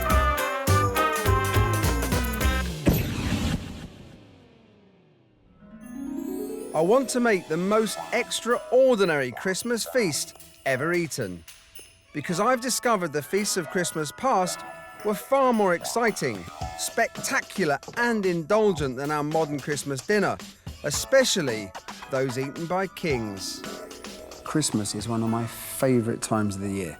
I love the sights, sounds and smells of the festive period, but I can't stand the traditional Christmas dinner. You've got boring brandy butter, dreary Brussels sprouts, dry overcooked turkey. So I want to create the ultimate Christmas dinner using majestic dishes and incredible recipes from Christmas past. Christmas dinner, as we really know it today, actually comes from Queen Victoria and Prince Albert. They popularised eating roast turkey and they championed Christmas pudding. But instead of that, I'm reinventing festive food eaten by rulers from Restoration kings to Roman emperors. using some incredible unexpected ingredients. Christmas was an opportunity for royal chefs to astound their masters. They cooked anything from roast swan to a pastry baby Jesus. So I have to come up with a Christmas festive feast that will blow my guests' minds. I've invited 6 guests for my unique feast of Christmas past. They've no idea what culinary luxuries lie in wait for them. I think Christmas often means to a lot of people the tyranny of turkey, and nobody really knows how to cook it. The birds are too big, the ovens aren't sophisticated enough. I'm not a big fan of the turkey anymore. It's just too big and too dry and too tasteless. Heston appears to be a complete nutcase. I'm not sure about someone describing cooking as chemistry. That worries me slightly, because I never really enjoyed chemistry. Well, because he doesn't just do trad, does he? It's not going to be a mince pie, a bit of brandy butter, some off cream, Brussels sprouts, fuck off. I'll try anything. I mean, I'm assuming we're not getting crocodile's cocks tonight or something like that. I've created a regal winter hunting lodge Oh, wow. in which I'm going to give my guests a once-in-a-lifetime extravaganza of a Christmas dinner. There's a Christmas wreath. Do you think that's the horns of all the creatures who've died in Heston's culinary escapades? On my festive menu tonight, Christmas venison served up in a magical hunting pageant. A seasonal delicacy favoured by Roman emperors, dormice. I can definitely vouch for dormouse bottom. And a totally edible Christmas scene. So much better than Christmas pudding, isn't it? The very idea of Christmas came under attack in the 17th century, when Killjoy Puritans saw its feasting as encouraging drunkenness and depravity. Indeed, the Puritans banned Christmas after the Civil War, even making Christmas pudding illegal. Christmas saviour Charles II reinstated the festival during the Restoration, and for his favourite Christmas breakfast with Mistress Nell Gwyn, he loved ambergris on eggs. Ambergris is sperm whale vomit. It's a natural excretion that helps digestion and then is thrown up in the sea. There are very few ingredients that I've never tried before, but ambergris, whale vomit, is certainly one of them.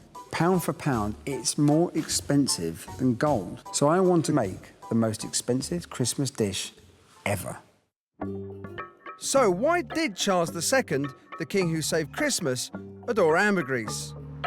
To find out, I am off to the pantomime, an innovation which began in Charles's reign. I've come to this theatre to try out ambergris for the first time in a recipe. Never tried it before. Everyone's up here? Christmas means relentless hard work for the cast of Cinderella, but ambergris could be the pick-me-up they need. My plan is knock up an old hot chocolate recipe with ambergris, which is meant to have the most amazing restoring powers. Here is a piece of ambergris. It's effectively whale vomit. I've procured this priceless lump from a dealer in the south of France. It doesn't look like the most appetising thing I've ever seen, does it you? Ambergris is more commonly used to manufacture perfumes. It's very musky, aromatic, floral element to it. But I'm really taken aback when I try it. It doesn't come through. I can barely taste anything in there other than the chocolate and the milk. So maybe old Charlie boy decided to spray it on his eggs was because he got more of an aroma from it. In the Middle East, they consider ambergris improves your virility. Ooh. I'm worried the ambergris won't pep up the cast, so I've got some in spray form to try and enhance its taste. It's called sip and sniff. Now that might have restorative powers. Yeah.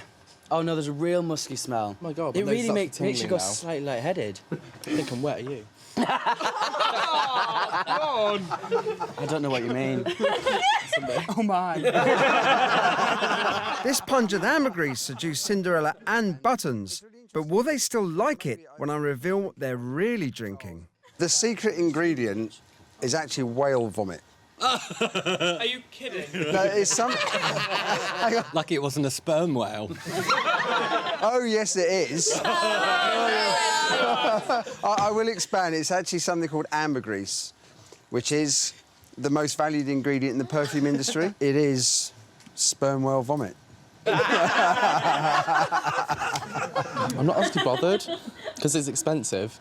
I think what worked really well is it showed that smelling the ambergris while drinking the hot chocolate with the ambergris in it had a much greater effect. So I certainly want to use the combination of ambergris as an ingredient and ambergris as a perfume, as a spray.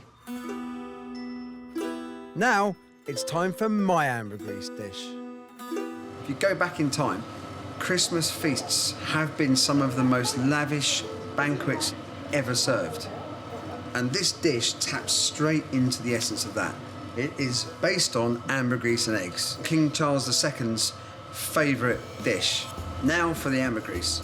I'm using concentrated essence of ambergris in my recipe. I'm going to put this in a jelly, cucumber jelly. This jelly is going to coat just some very lightly cured salmon. Pour this over the salmon. This is wonderfully light jelly that's going to have this aroma of ambergris with the back note of cucumber. I really want to create a sheen that feels like it's almost a piece of jewellery. That will give the lustre that surrounds ambergris. After my panto experiment, I want my guests to get a whiff of ambergris to enhance the dish. So my guests can literally eat and smell at the same time, because smell is an essential part of the eating process. I'm designing a festive homage to the Merry Monarch's favourite dish, except my eggs cost a little more. Got something it's quite indulgent. Caviar sorbet. You could get several 99s for the cost of this. So there we are. King Charlie II's ambergris and eggs for the 21st century. I'm watching from the kitchen to see if my guests smell the money with this lavish opener. What is that? That's a sperm whale. We're not eating the whale, only his vomit. Oh, blimey. Oh, look at that. Oh, look at it. It has got caviar in it. Now this is your eggs and ambergris. Madam, can I interest you in a bit of ambergris by Lombrick? Something great. That was probably, what, 50 quid? Just that square? It's very delicate. It's sort of flowery. It smells like stately homes. This is the fluffer that's getting you ready for the real thing, keeping you moist for the real thing. It's really good. I think what's challenging, it's not just, oh, this is delicious, and I've had delicious food before. No, it's sort of... something that happens in your mouth as you're eating Yes, it. it's occurring. It's attention-seeking. That's what it is. I'd recognise it a mile off. They're certainly talking about it, that's for sure. It's opened the curtains to the rest of the meal. I've never tasted anything like it in my life. It's the blingest thing in food. The blingest thing, yeah. You know, caviar's expensive, but I spit on your caviar. I use it as a garnish. For my ambergris. Coming up on my Christmas feast, I'm in Slovenia eating dormice, the rodent which Roman emperors couldn't resist. I can definitely vouch for dormouse bottom. But will my guests manage to eat a morsel of my unusual Christmas mouse? I think there are things that I won't do for television. One of them is take my clothes off, and the second is eat some poor little dormouse. I'm Chef Heston Blumenthal, and I want to use myth, science and history to create the most unusual and lavish Christmas feast ever.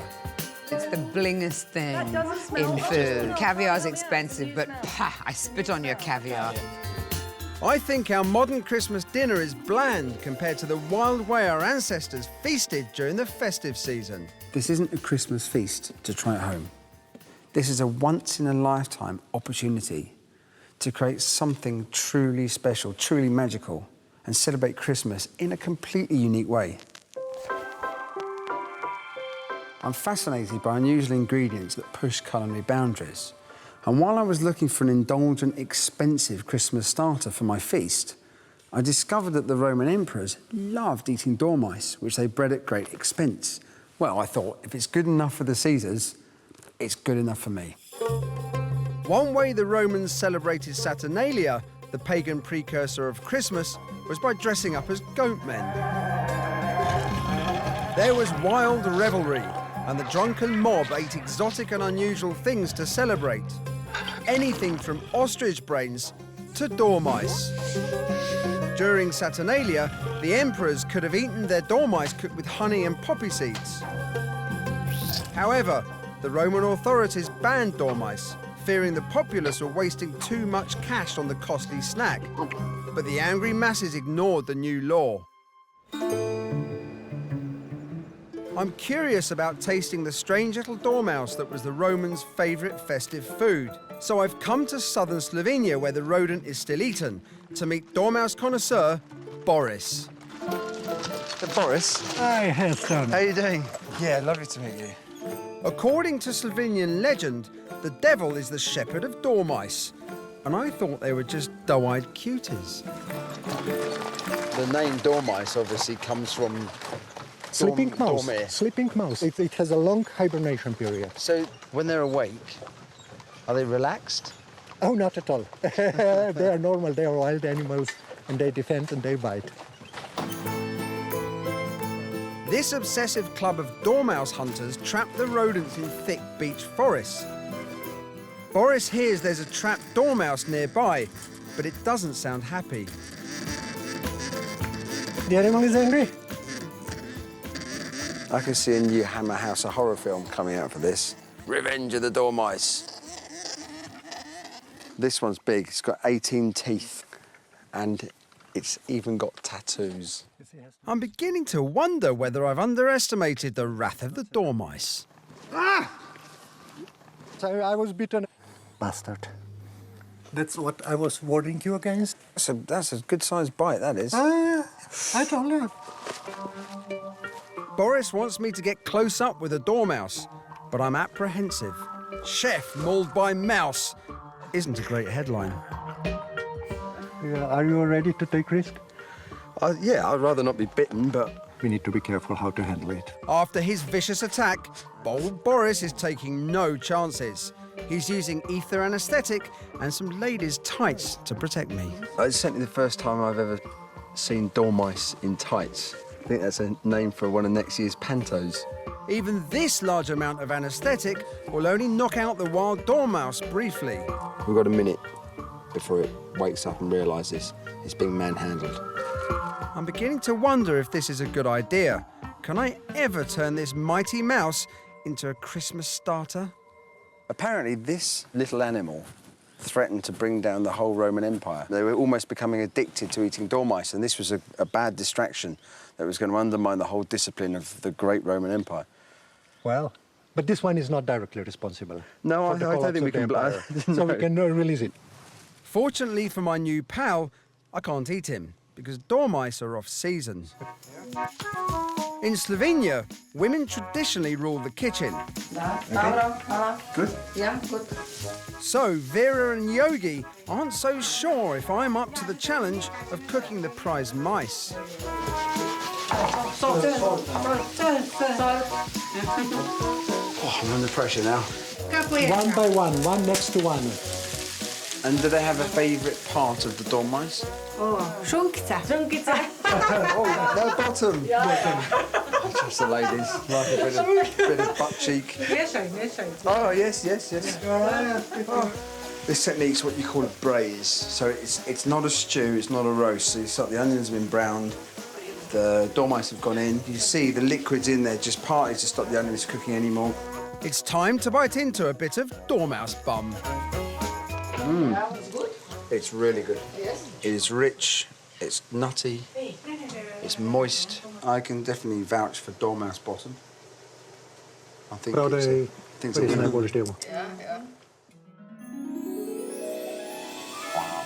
I'm now hooked on dormice and I want my guests to try them. It may be a taboo, but they are delicious. If you go back to Roman times and look at their winter feasts, they served some of the craziest banquets you could imagine. Parrot's brains, sow's udders, and wild boar stuffed with live birds. Now, if I can get my guests to be more adventurous, that's going to be fantastic. And after all, that's one of the best parts of my job. My culinary daring is about to step up a gear. Dormice tasted great, so I've come to an A4 lay-by to try out another unorthodox ingredient. It did get me wondering, Why don't we eat mice? Is it because they just don't taste very nice? Or is the thought of eating a mouse one step too far for the British public? Mouse expert Mark Anderson has some larger rodents called multi-mammoth mice. They are bred to be safe to eat. So what have we got? We've got these two. Any reason why you chose them? Because they're nice and fat. Is that good enough? There's not an awful lot of meat on mice, are there? No, there isn't. As we can see from these that have been skinned and gutted. Is this going to be a step too far? Tell me what you think. I can't believe I'm doing this. I actually can't. You know, you think, oh, I wonder what mice taste like. You never know. They might just taste divine. Culturally, we think of mice as pests, but that's not how the rest of the world see them. They eat mice in Africa. Apparently, if you eat the tail, you slip down the class. In the Far East, they make kind of like big kebabs and cook them. Shall I carve? I'm quite surprised with that. Yeah. You? It's nice. Pork. Very similar to pork. Delicious. Oh, let's not stop at the leg, eh? Oh, no, let's not. Well, I love it. But will the great British public feel the same way? Just a little bite. Oh, no, I couldn't. Bit of a leg. Think of it as chicken. No, I couldn't. Nice.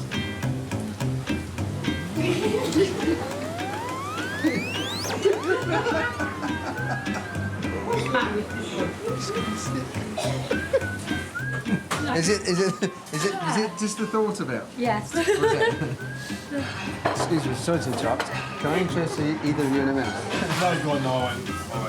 Why on earth would we offering us this? They're vermin and would probably get diseases or something. Can I interest you in a... Not one bite? It won't ruin your breakfast. At last, someone not too scared to try a morsel of mouse. Porky. Is it? Yeah. Why not, actually? There you go. See? Something wrong with you. If I decide to use mouse in my recipe, it has to be the meat alone. Because if I serve it on the bone, nobody's going to eat it. I'm cooking with both mice and dormice. I'm hoping to tempt my guests by turning the Roman recipe into a Christmas lollipop. Right, so this course is dormice. And I wanted to have the combination of a dish that was fit for a Roman emperor, but at the same time, that childlike excitement that you get at Christmas time. So my dormice are going to look like mice, but they're going to look like chocolate mice. So this is how I do it. There's a mould. Here I've got some white chocolate. For me, one of the best things that I used to get in my Christmas stocking was a chocolate mouse. The sweetness of this will work really well with the actual meat filling. So we've actually got a mixture of dormice legs and mouse legs. I'm mixing my mouse meat with chicken liver parfait. The Romans used to love eating dormice on a stick with poppy seeds and honey. So there's a drop of honey been mixed into there, and I'm just going to finish with the poppy seeds. It's my nod to history, basically. Now we're ready to fill the moulds. Piping bag. You know, for me, this is about taking something that a lot of people would find very difficult to eat and putting in context that we feel really comfortable with. And generally, the context of food that we feel most comfortable with are foods we loved as kids. So the last thing to do with these, stick them on a stick. So there it is, my white chocolate dormouse on a stick. A feast fit for a Roman emperor at Christmas time. Here we go. They're not going to be expecting this. They're really not. It's going to be shock, amusement. Oh, look. They're sugar mice. Chocolate and sugar mice. Ah, sweet. Ladies and gentlemen, your dormouse lollipop. Is it actually made from dormouse? You find out.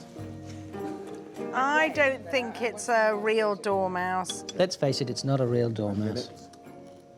More's the pity. I think it is a real dormouse. Chocolate on the outside. You can put it on my plate, but I want someone else to eat it first. Oh, now Morella's looking like she's scared to death. I think she has a big hurdle. Thought of eating mouse in any shape or form, even if it is a dormouse. It is dormouse. It really is dormouse. I mean, chocolate and mouse, you've got to love the guy, haven't you? It's dormouse pate. Wow. It's weird. That's the most extraordinary. It's a nice pate. If I thought it was made of something else. I think there are things that I won't do for television. One of them is take my clothes off, and the second is eat some poor little dormouse. And I can just see these little... And, yeah, it's not terribly compelling. I actually liked the dormouse within the chocolate. I'm not convinced, I hate to say it, by the chocolate and the pate together. I think this is going down a bit like a lead balloon, to be honest. I think I might have been over-ambitious with this course. I think I might have just pushed it too far.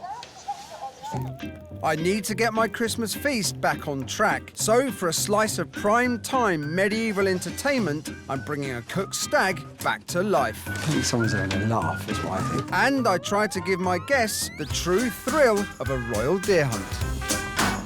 Oh, my God! It wasn't just about food, it was about the hunt. The whole thing was a performance before we even put anything in our mouth.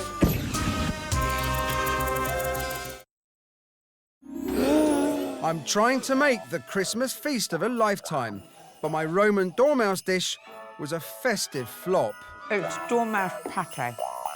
So, to provide some real Christmas cheer, I'm turning to the Middle Ages. In medieval times, they didn't have state-of-the-art home cinemas and hi-fi systems.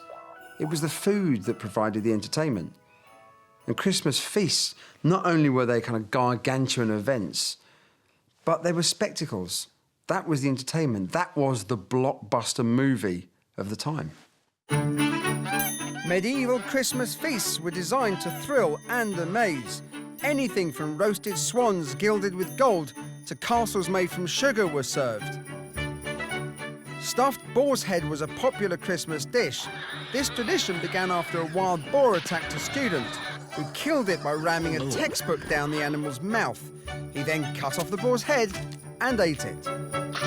But for William the Conqueror's main Christmas dish, venison was always served. This was the most expensive Christmas meat of all.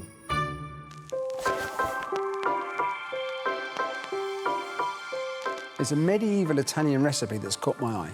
It calls for cooking and serving a stag as if it was still alive. This recipe really hooked me in when it says, preparing this kind of animal requires a chef that is neither simple-minded nor foolish, but one that be quite clever. Now, if that's not throwing down the gauntlet, I don't know what is. To start the challenge, I need to bag me a stag to develop my main Christmas course. I'm in Gloucester on the trail of what I think is considered meat of royalty, stag. So, being a clever chef, I'm getting an expert in to help me. Mark Steele has been farming deer for 20 years. Each autumn, these noble creatures fight it out by rutting to be king of the herd. The winner gets his pick of the ladies. There are two really going at it here. How long could this go on for? This can go on for anything from 5 minutes to about half an hour. There is certainly something regal seeing those two stags going hand and tongs at each other. What breaks them up after that time? As soon as one feels that he's lost, as soon as one thinks, I've had enough, he'll just run, probably. There, you see, that's nearly probably the end of it now. In the Middle Ages, before refrigeration, the only way to preserve the carcass was to use the centuries-old technique of salting. I hope this will stop the skin from rotting. Kind of cure the hide, and I think in order to kill the bacteria. And here I'm mixing up fennel seed, pepper, clove, enough salt here to cover the surface. If you were just to put that hide on a cooked animal, you would certainly put enough bacteria on there to kill people. Right, so that should now be ready for curing. 2 weeks in the fridge, we might just be able to put it back on the cooked stag without killing all of our guests. When you look at the way they celebrated Christmas in the medieval era, it puts our modern Christmases to shame. Anything from cows to peacocks were cooked and then redressed in their skin or their feathers, and then they were presented in a lifelike pose. Redressing a cooked animal in its hide is certainly a surefire way to get a Christmas party going.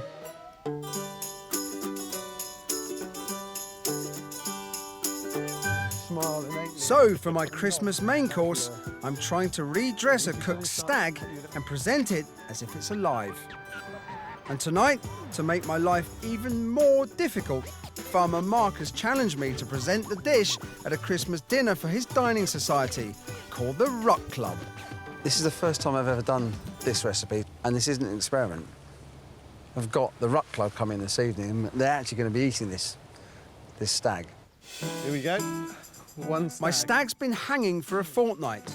Now the recipe calls for it to be spit roasted, but it's a coarse way to cook such a lean meat. Yeah, go on, push. That's it. Let's push one out. Spit roasting venison in direct heat will just burn it, but luckily Mark and I have thought of that. With this metal wall, it's something that will help deflect the heat, so give them more of an even cooking. We're also using metal bars to keep the animal intact, as ultimately it needs to be presented in a lifelike pose. These are nice and thin. Hopefully we can get the skin over the top of this and not see it. I mentioned how this recipe grabbed me by the comment that, this is only for clever chefs, but you can see why. This does have a lot of challenges about it. Right, get it on then. OK. With some good old British nous, we've designed a spit roast for the 21st century, but there's a lot to live up to. Now, we've had a history in Britain of being experts with spit roasting meat. So much so that our nickname, Les Roast Beef, from the French, doesn't come from our love of roast beef and Yorkshire pudding. It comes from the fact that we used to teach the French how to spit roast meat. And there is an art to it. Medieval Christmases are something else. This is a long way from stuffing a turkey and shoving it in a fan-assisted oven. I've been sweating it here, constantly turning the spit to stop the carcass from drying out. It's been on for a few hours now, and it's looking good. All the kind of framework and attachments have worked brilliantly because it's still, the important thing is the legs are still attached and it's still in its standing position. The Ruck Club are up for a rollicking Christmas feast. Ruck by name, Ruck by nature. She's always very horny. But they are very choosy about their venison.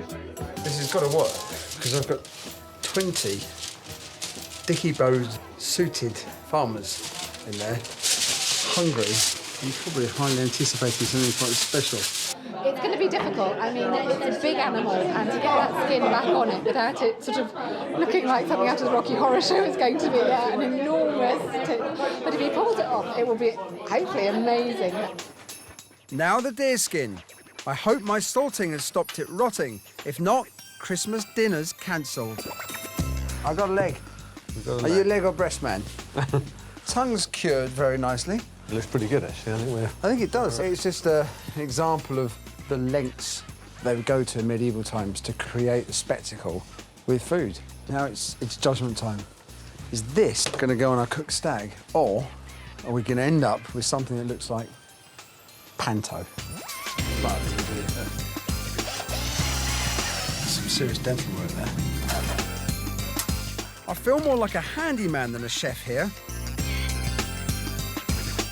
What the recipe doesn't say is how do you attach the hide to the animal. Somehow manages just to skim over that bit. I think someone's going to laugh, that's what I think. It's not going to win... It's not going to win Crufts, is it? I'm really not sure about this redressing lark, but what will the venison aficionados, the Ruck Club, think?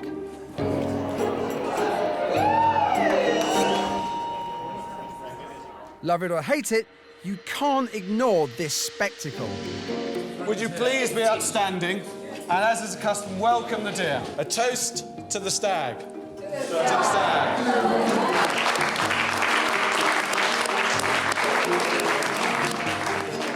I'm not quite sure about how it's been presented. I mean, normally my meat is served to me very beautifully carved, you know, on a plate. I'm just not used to seeing it with 4 legs and a head. Well, I'm sure some would find it really offensive to see it come out and dead as it was. If these hardcore fans don't like the sight of it, no one will. But has my spit roasting method worked? Just looked fabulous in the plate and it just tasted very good. It tastes a damn sight better than it looked on the carcass. Little macabre, but this is delicious. This tricky recipe has given me food for thought tonight. I've got a real sense of achievement. I now feel like I'm quite a clever chef when it comes to medieval venison spit roasting recipes dressed in hides. But this doesn't seem right for my Christmas feast. It's shocking. I need something which is more magical, give more of a sense of wonderment and the excitement of Christmas. Instead of literally presenting the stag alive, I've decided to stage a theatrical Christmas hunting pageant. I'm going to recreate the thrill of a royal stag hunt, using sounds and the whole drama of the chase. Now, for me, I want to fire up my guests' imagination, and I want them to feel that they're right in there, getting stuck in to the hunt itself. To do this, I've decided to split the medieval recipe in 2. As a side dish, what I'm going to do is make a beautifully clear broth, complex flavour, wonderful clarity. It's called a consommé, and the idea for that is it's going to symbolise the blood of the stag. To me, that bedraggled, redressed stag didn't evoke the essence of these regal creatures. I've got a better idea. The centre of this whole spectacle is going to be this. It's a stag made from willow. And for me, this captures the nobility and the grace of the stag. Inside here, I'm going to put the loin of the venison. This was the venison cut reserved for kings, but I've moved on from the crude roasting method. If you remember when we cooked the venison on the spit, one of the problems we had was the controlling of the heat. And because the loin has no fat, what's there is really delicate. This works best with a much gentler cooking. The loin will be cooked for an hour using the modern sous vide method. It will be sealed in a vacuum bag and heated at a low temperature. This is all about cooking the loin to make it as moist, juicy as possible. With the loin perfectly cooked, I'm hiding it inside the stag. This will then be hunted and killed in a theatrical scene to remember. What I'm trying to do here is create a pageant for the 21st century with food. And that, as far as I'm aware, has never been done before. After the debacle of the dormouse, I need this medieval dish to deliver some festive magic back into the proceedings. It's a hunt. It's the hunt. Fantastic. We have a whole hunt come charging through there. We're going to have to catch it. Stalking. Oh, look. Is that dinner? Oh, look. It's in What Shut It. You don't get this in McDonald's, do you? Yeah, right through.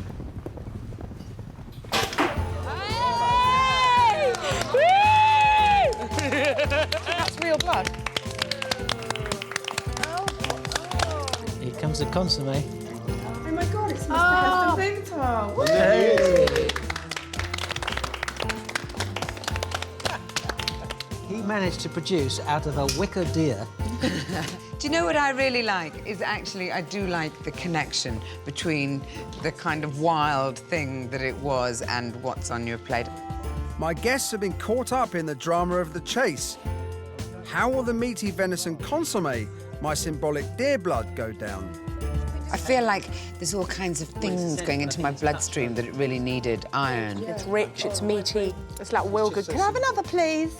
But what's interesting is even going back that far, there is a certain nature of theatre to eating. Yes, there are, and they're always... And the fact that it wasn't just about food, it was about the hunt. I had to think about jumping through a forest, I'm killing the deer, kind of eating it. The whole thing was a performance before we even put anything in our mouth. This is certainly the most successful course of the 3 so far. This is delicious. I've never tasted venison quite like it. I mean, it's so moist. That's, for me, the best thing we've had so far. I thought it was... The tops. Just the tops. I'm having venison this Christmas, I think, now. I think it's certainly gone down better than the medieval version would have done. I think that's, I can safely say, 21st century venison over the medieval variety any day. Now I'm really going Christmas crazy. I'm making my favourite carol into an incredible, edible, snowy dessert. Look! Oh, wow. Oh, this is so much better than Christmas pudding, isn't it? I've just taken my guests on a magical Christmas stag hunt, eating the venison of medieval kings. It's rich, it's meaty, it's like well good. Can I have another, please? But now I'm delving back into the Dark Ages to be inspired for a unique Christmas dish, edible snow in a winter wonderland. In the 5th century, Rome fell to the barbarians and the Dark Ages descended over Europe. Rape, murder and pillage were the order of the day. But good King Wenceslas, ruler of Bohemia, was a solitary shining light in these dark times. He sheltered orphans during snowy, bleak winters. In the carol, Wenceslas and his page are caught in a raging blizzard while taking gifts to the poor. The king saves his servant from the drifting snow by ordering him to step in his miraculously warm footsteps. If there's one carol that reminds me of Christmas more than any other, it is Good King Wenceslas's. I love food that tells a story, and food through that story that can fire out my guests' imagination. So for this dish, I've decided to create a truly magical, edible Christmas wonderland. This hearty tale of wintry cheer has inspired me to create a special snowy dish, which will take my guests back to their childhood Christmases. I've got an idea about making edible flavoured snow. So I'm off to a place that I think might just have the kit that I can do that. I'm sneaking into an artificial snow slope in the dead of night for a little off-piste culinary sabotage. I've got 2 bottles of flavouring and I've got a few heavy-duty snow machines. I'm going to make myself some flavoured snow.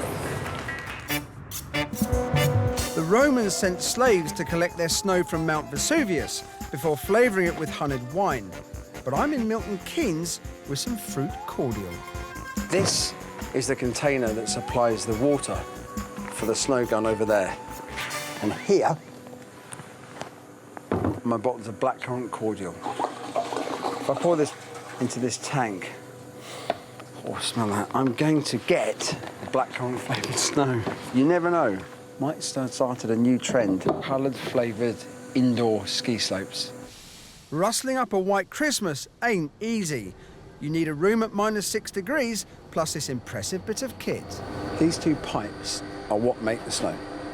Out of one of them comes air, pretty damn cold. The other one, water, normally. Now we're in snow business. Blackcurrant snow! How cool is that? For a big kid like me, it just doesn't get any better than this. It all seems too easy, but there's an obvious catch. Problem is, I don't have free access to an indoor ski slope.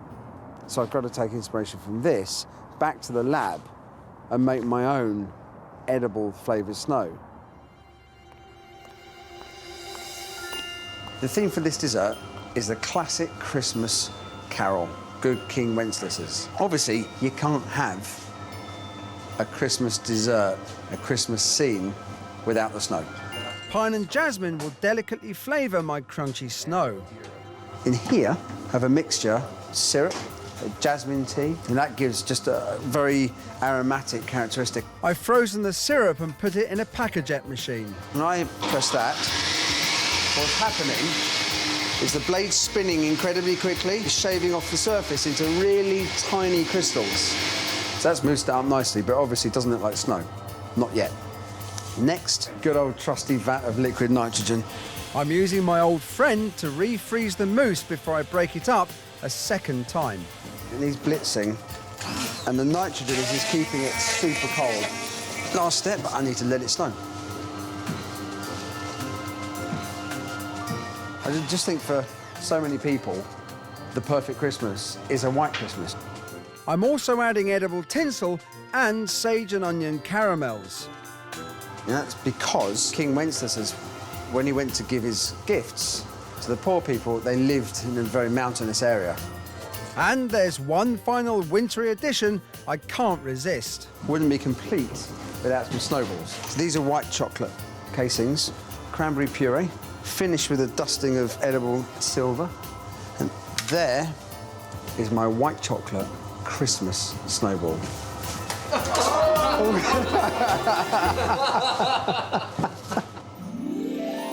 Well, I've got festive, but what about my guests? I love Christmas carols. I love midnight mass. Let's sing it. When the snow lay round about, deep and crisp and even, right against the forest fence, by St. Agnes' fountain.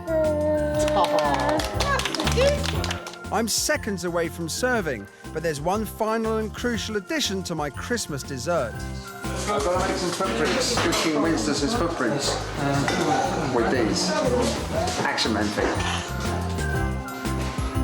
I really remember kind of waking up early hours of the morning Christmas Day, like 3, 4 o'clock, and actually wondering if Santa's been. That kind of excitement, and that's what I want to try and achieve with this dessert.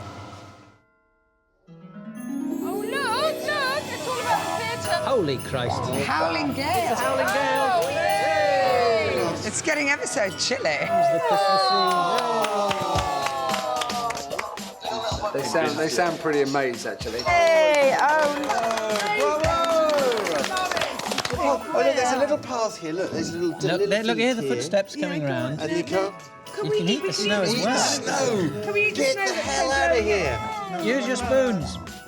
Oh, it's chocolate. Wow. Oh, look. It's proper baked Alaska style. Look. Oh my God. Look at Oh, wow. Oh. That'll do for me. Oh, my God. Now that's Christmas cheer. Let's try a snowball. It's got cranberries in it. But I think he's onto something with his snow. Yes, so do I. It's high-grade jasmine snow. It's lovely. It's very refreshing. But it has the full texture of snow. It's made from water I can't and imagine sugar, I reckon. water and sugar, but what? And then spun by fairies in Heston's kitchen. This is what Christmas is all about. It's been taken back to childhood again in a really fantastic way. Oh, wow. That's so exciting. God, this is so much better than Christmas pudding, isn't it? See, this just goes to show the whole Willy Wonka theory that I have about Heston. This is it. This is exactly it, isn't it? I mean, This is it's proper Willy Wonka in a toy shop. It's kid in the toy shop. I'm slightly embarrassed about the way that I've just behaved over that Christmas pudding. You went, wee! And there was no, oh, I analysed this in a sort of posh way. You just went, way! The snow itself was, without question, one of the nicest things I've ever tasted. It's just quite magical to see how incredibly decadent and mad, you know, the rich were when they were celebrating in the past. I'm a middle-aged man, and suddenly he makes me feel like a 10-year-old boy, and that's sad but true. And when there's boys and snow around, something's bound to happen. I think I've succeeded in creating the most indulgent Christmas feast ever. And when I saw my guests behaving like kids with that whole edible snow scene dessert, I really felt I've created a playful and magical Christmas banquet that will never be forgotten.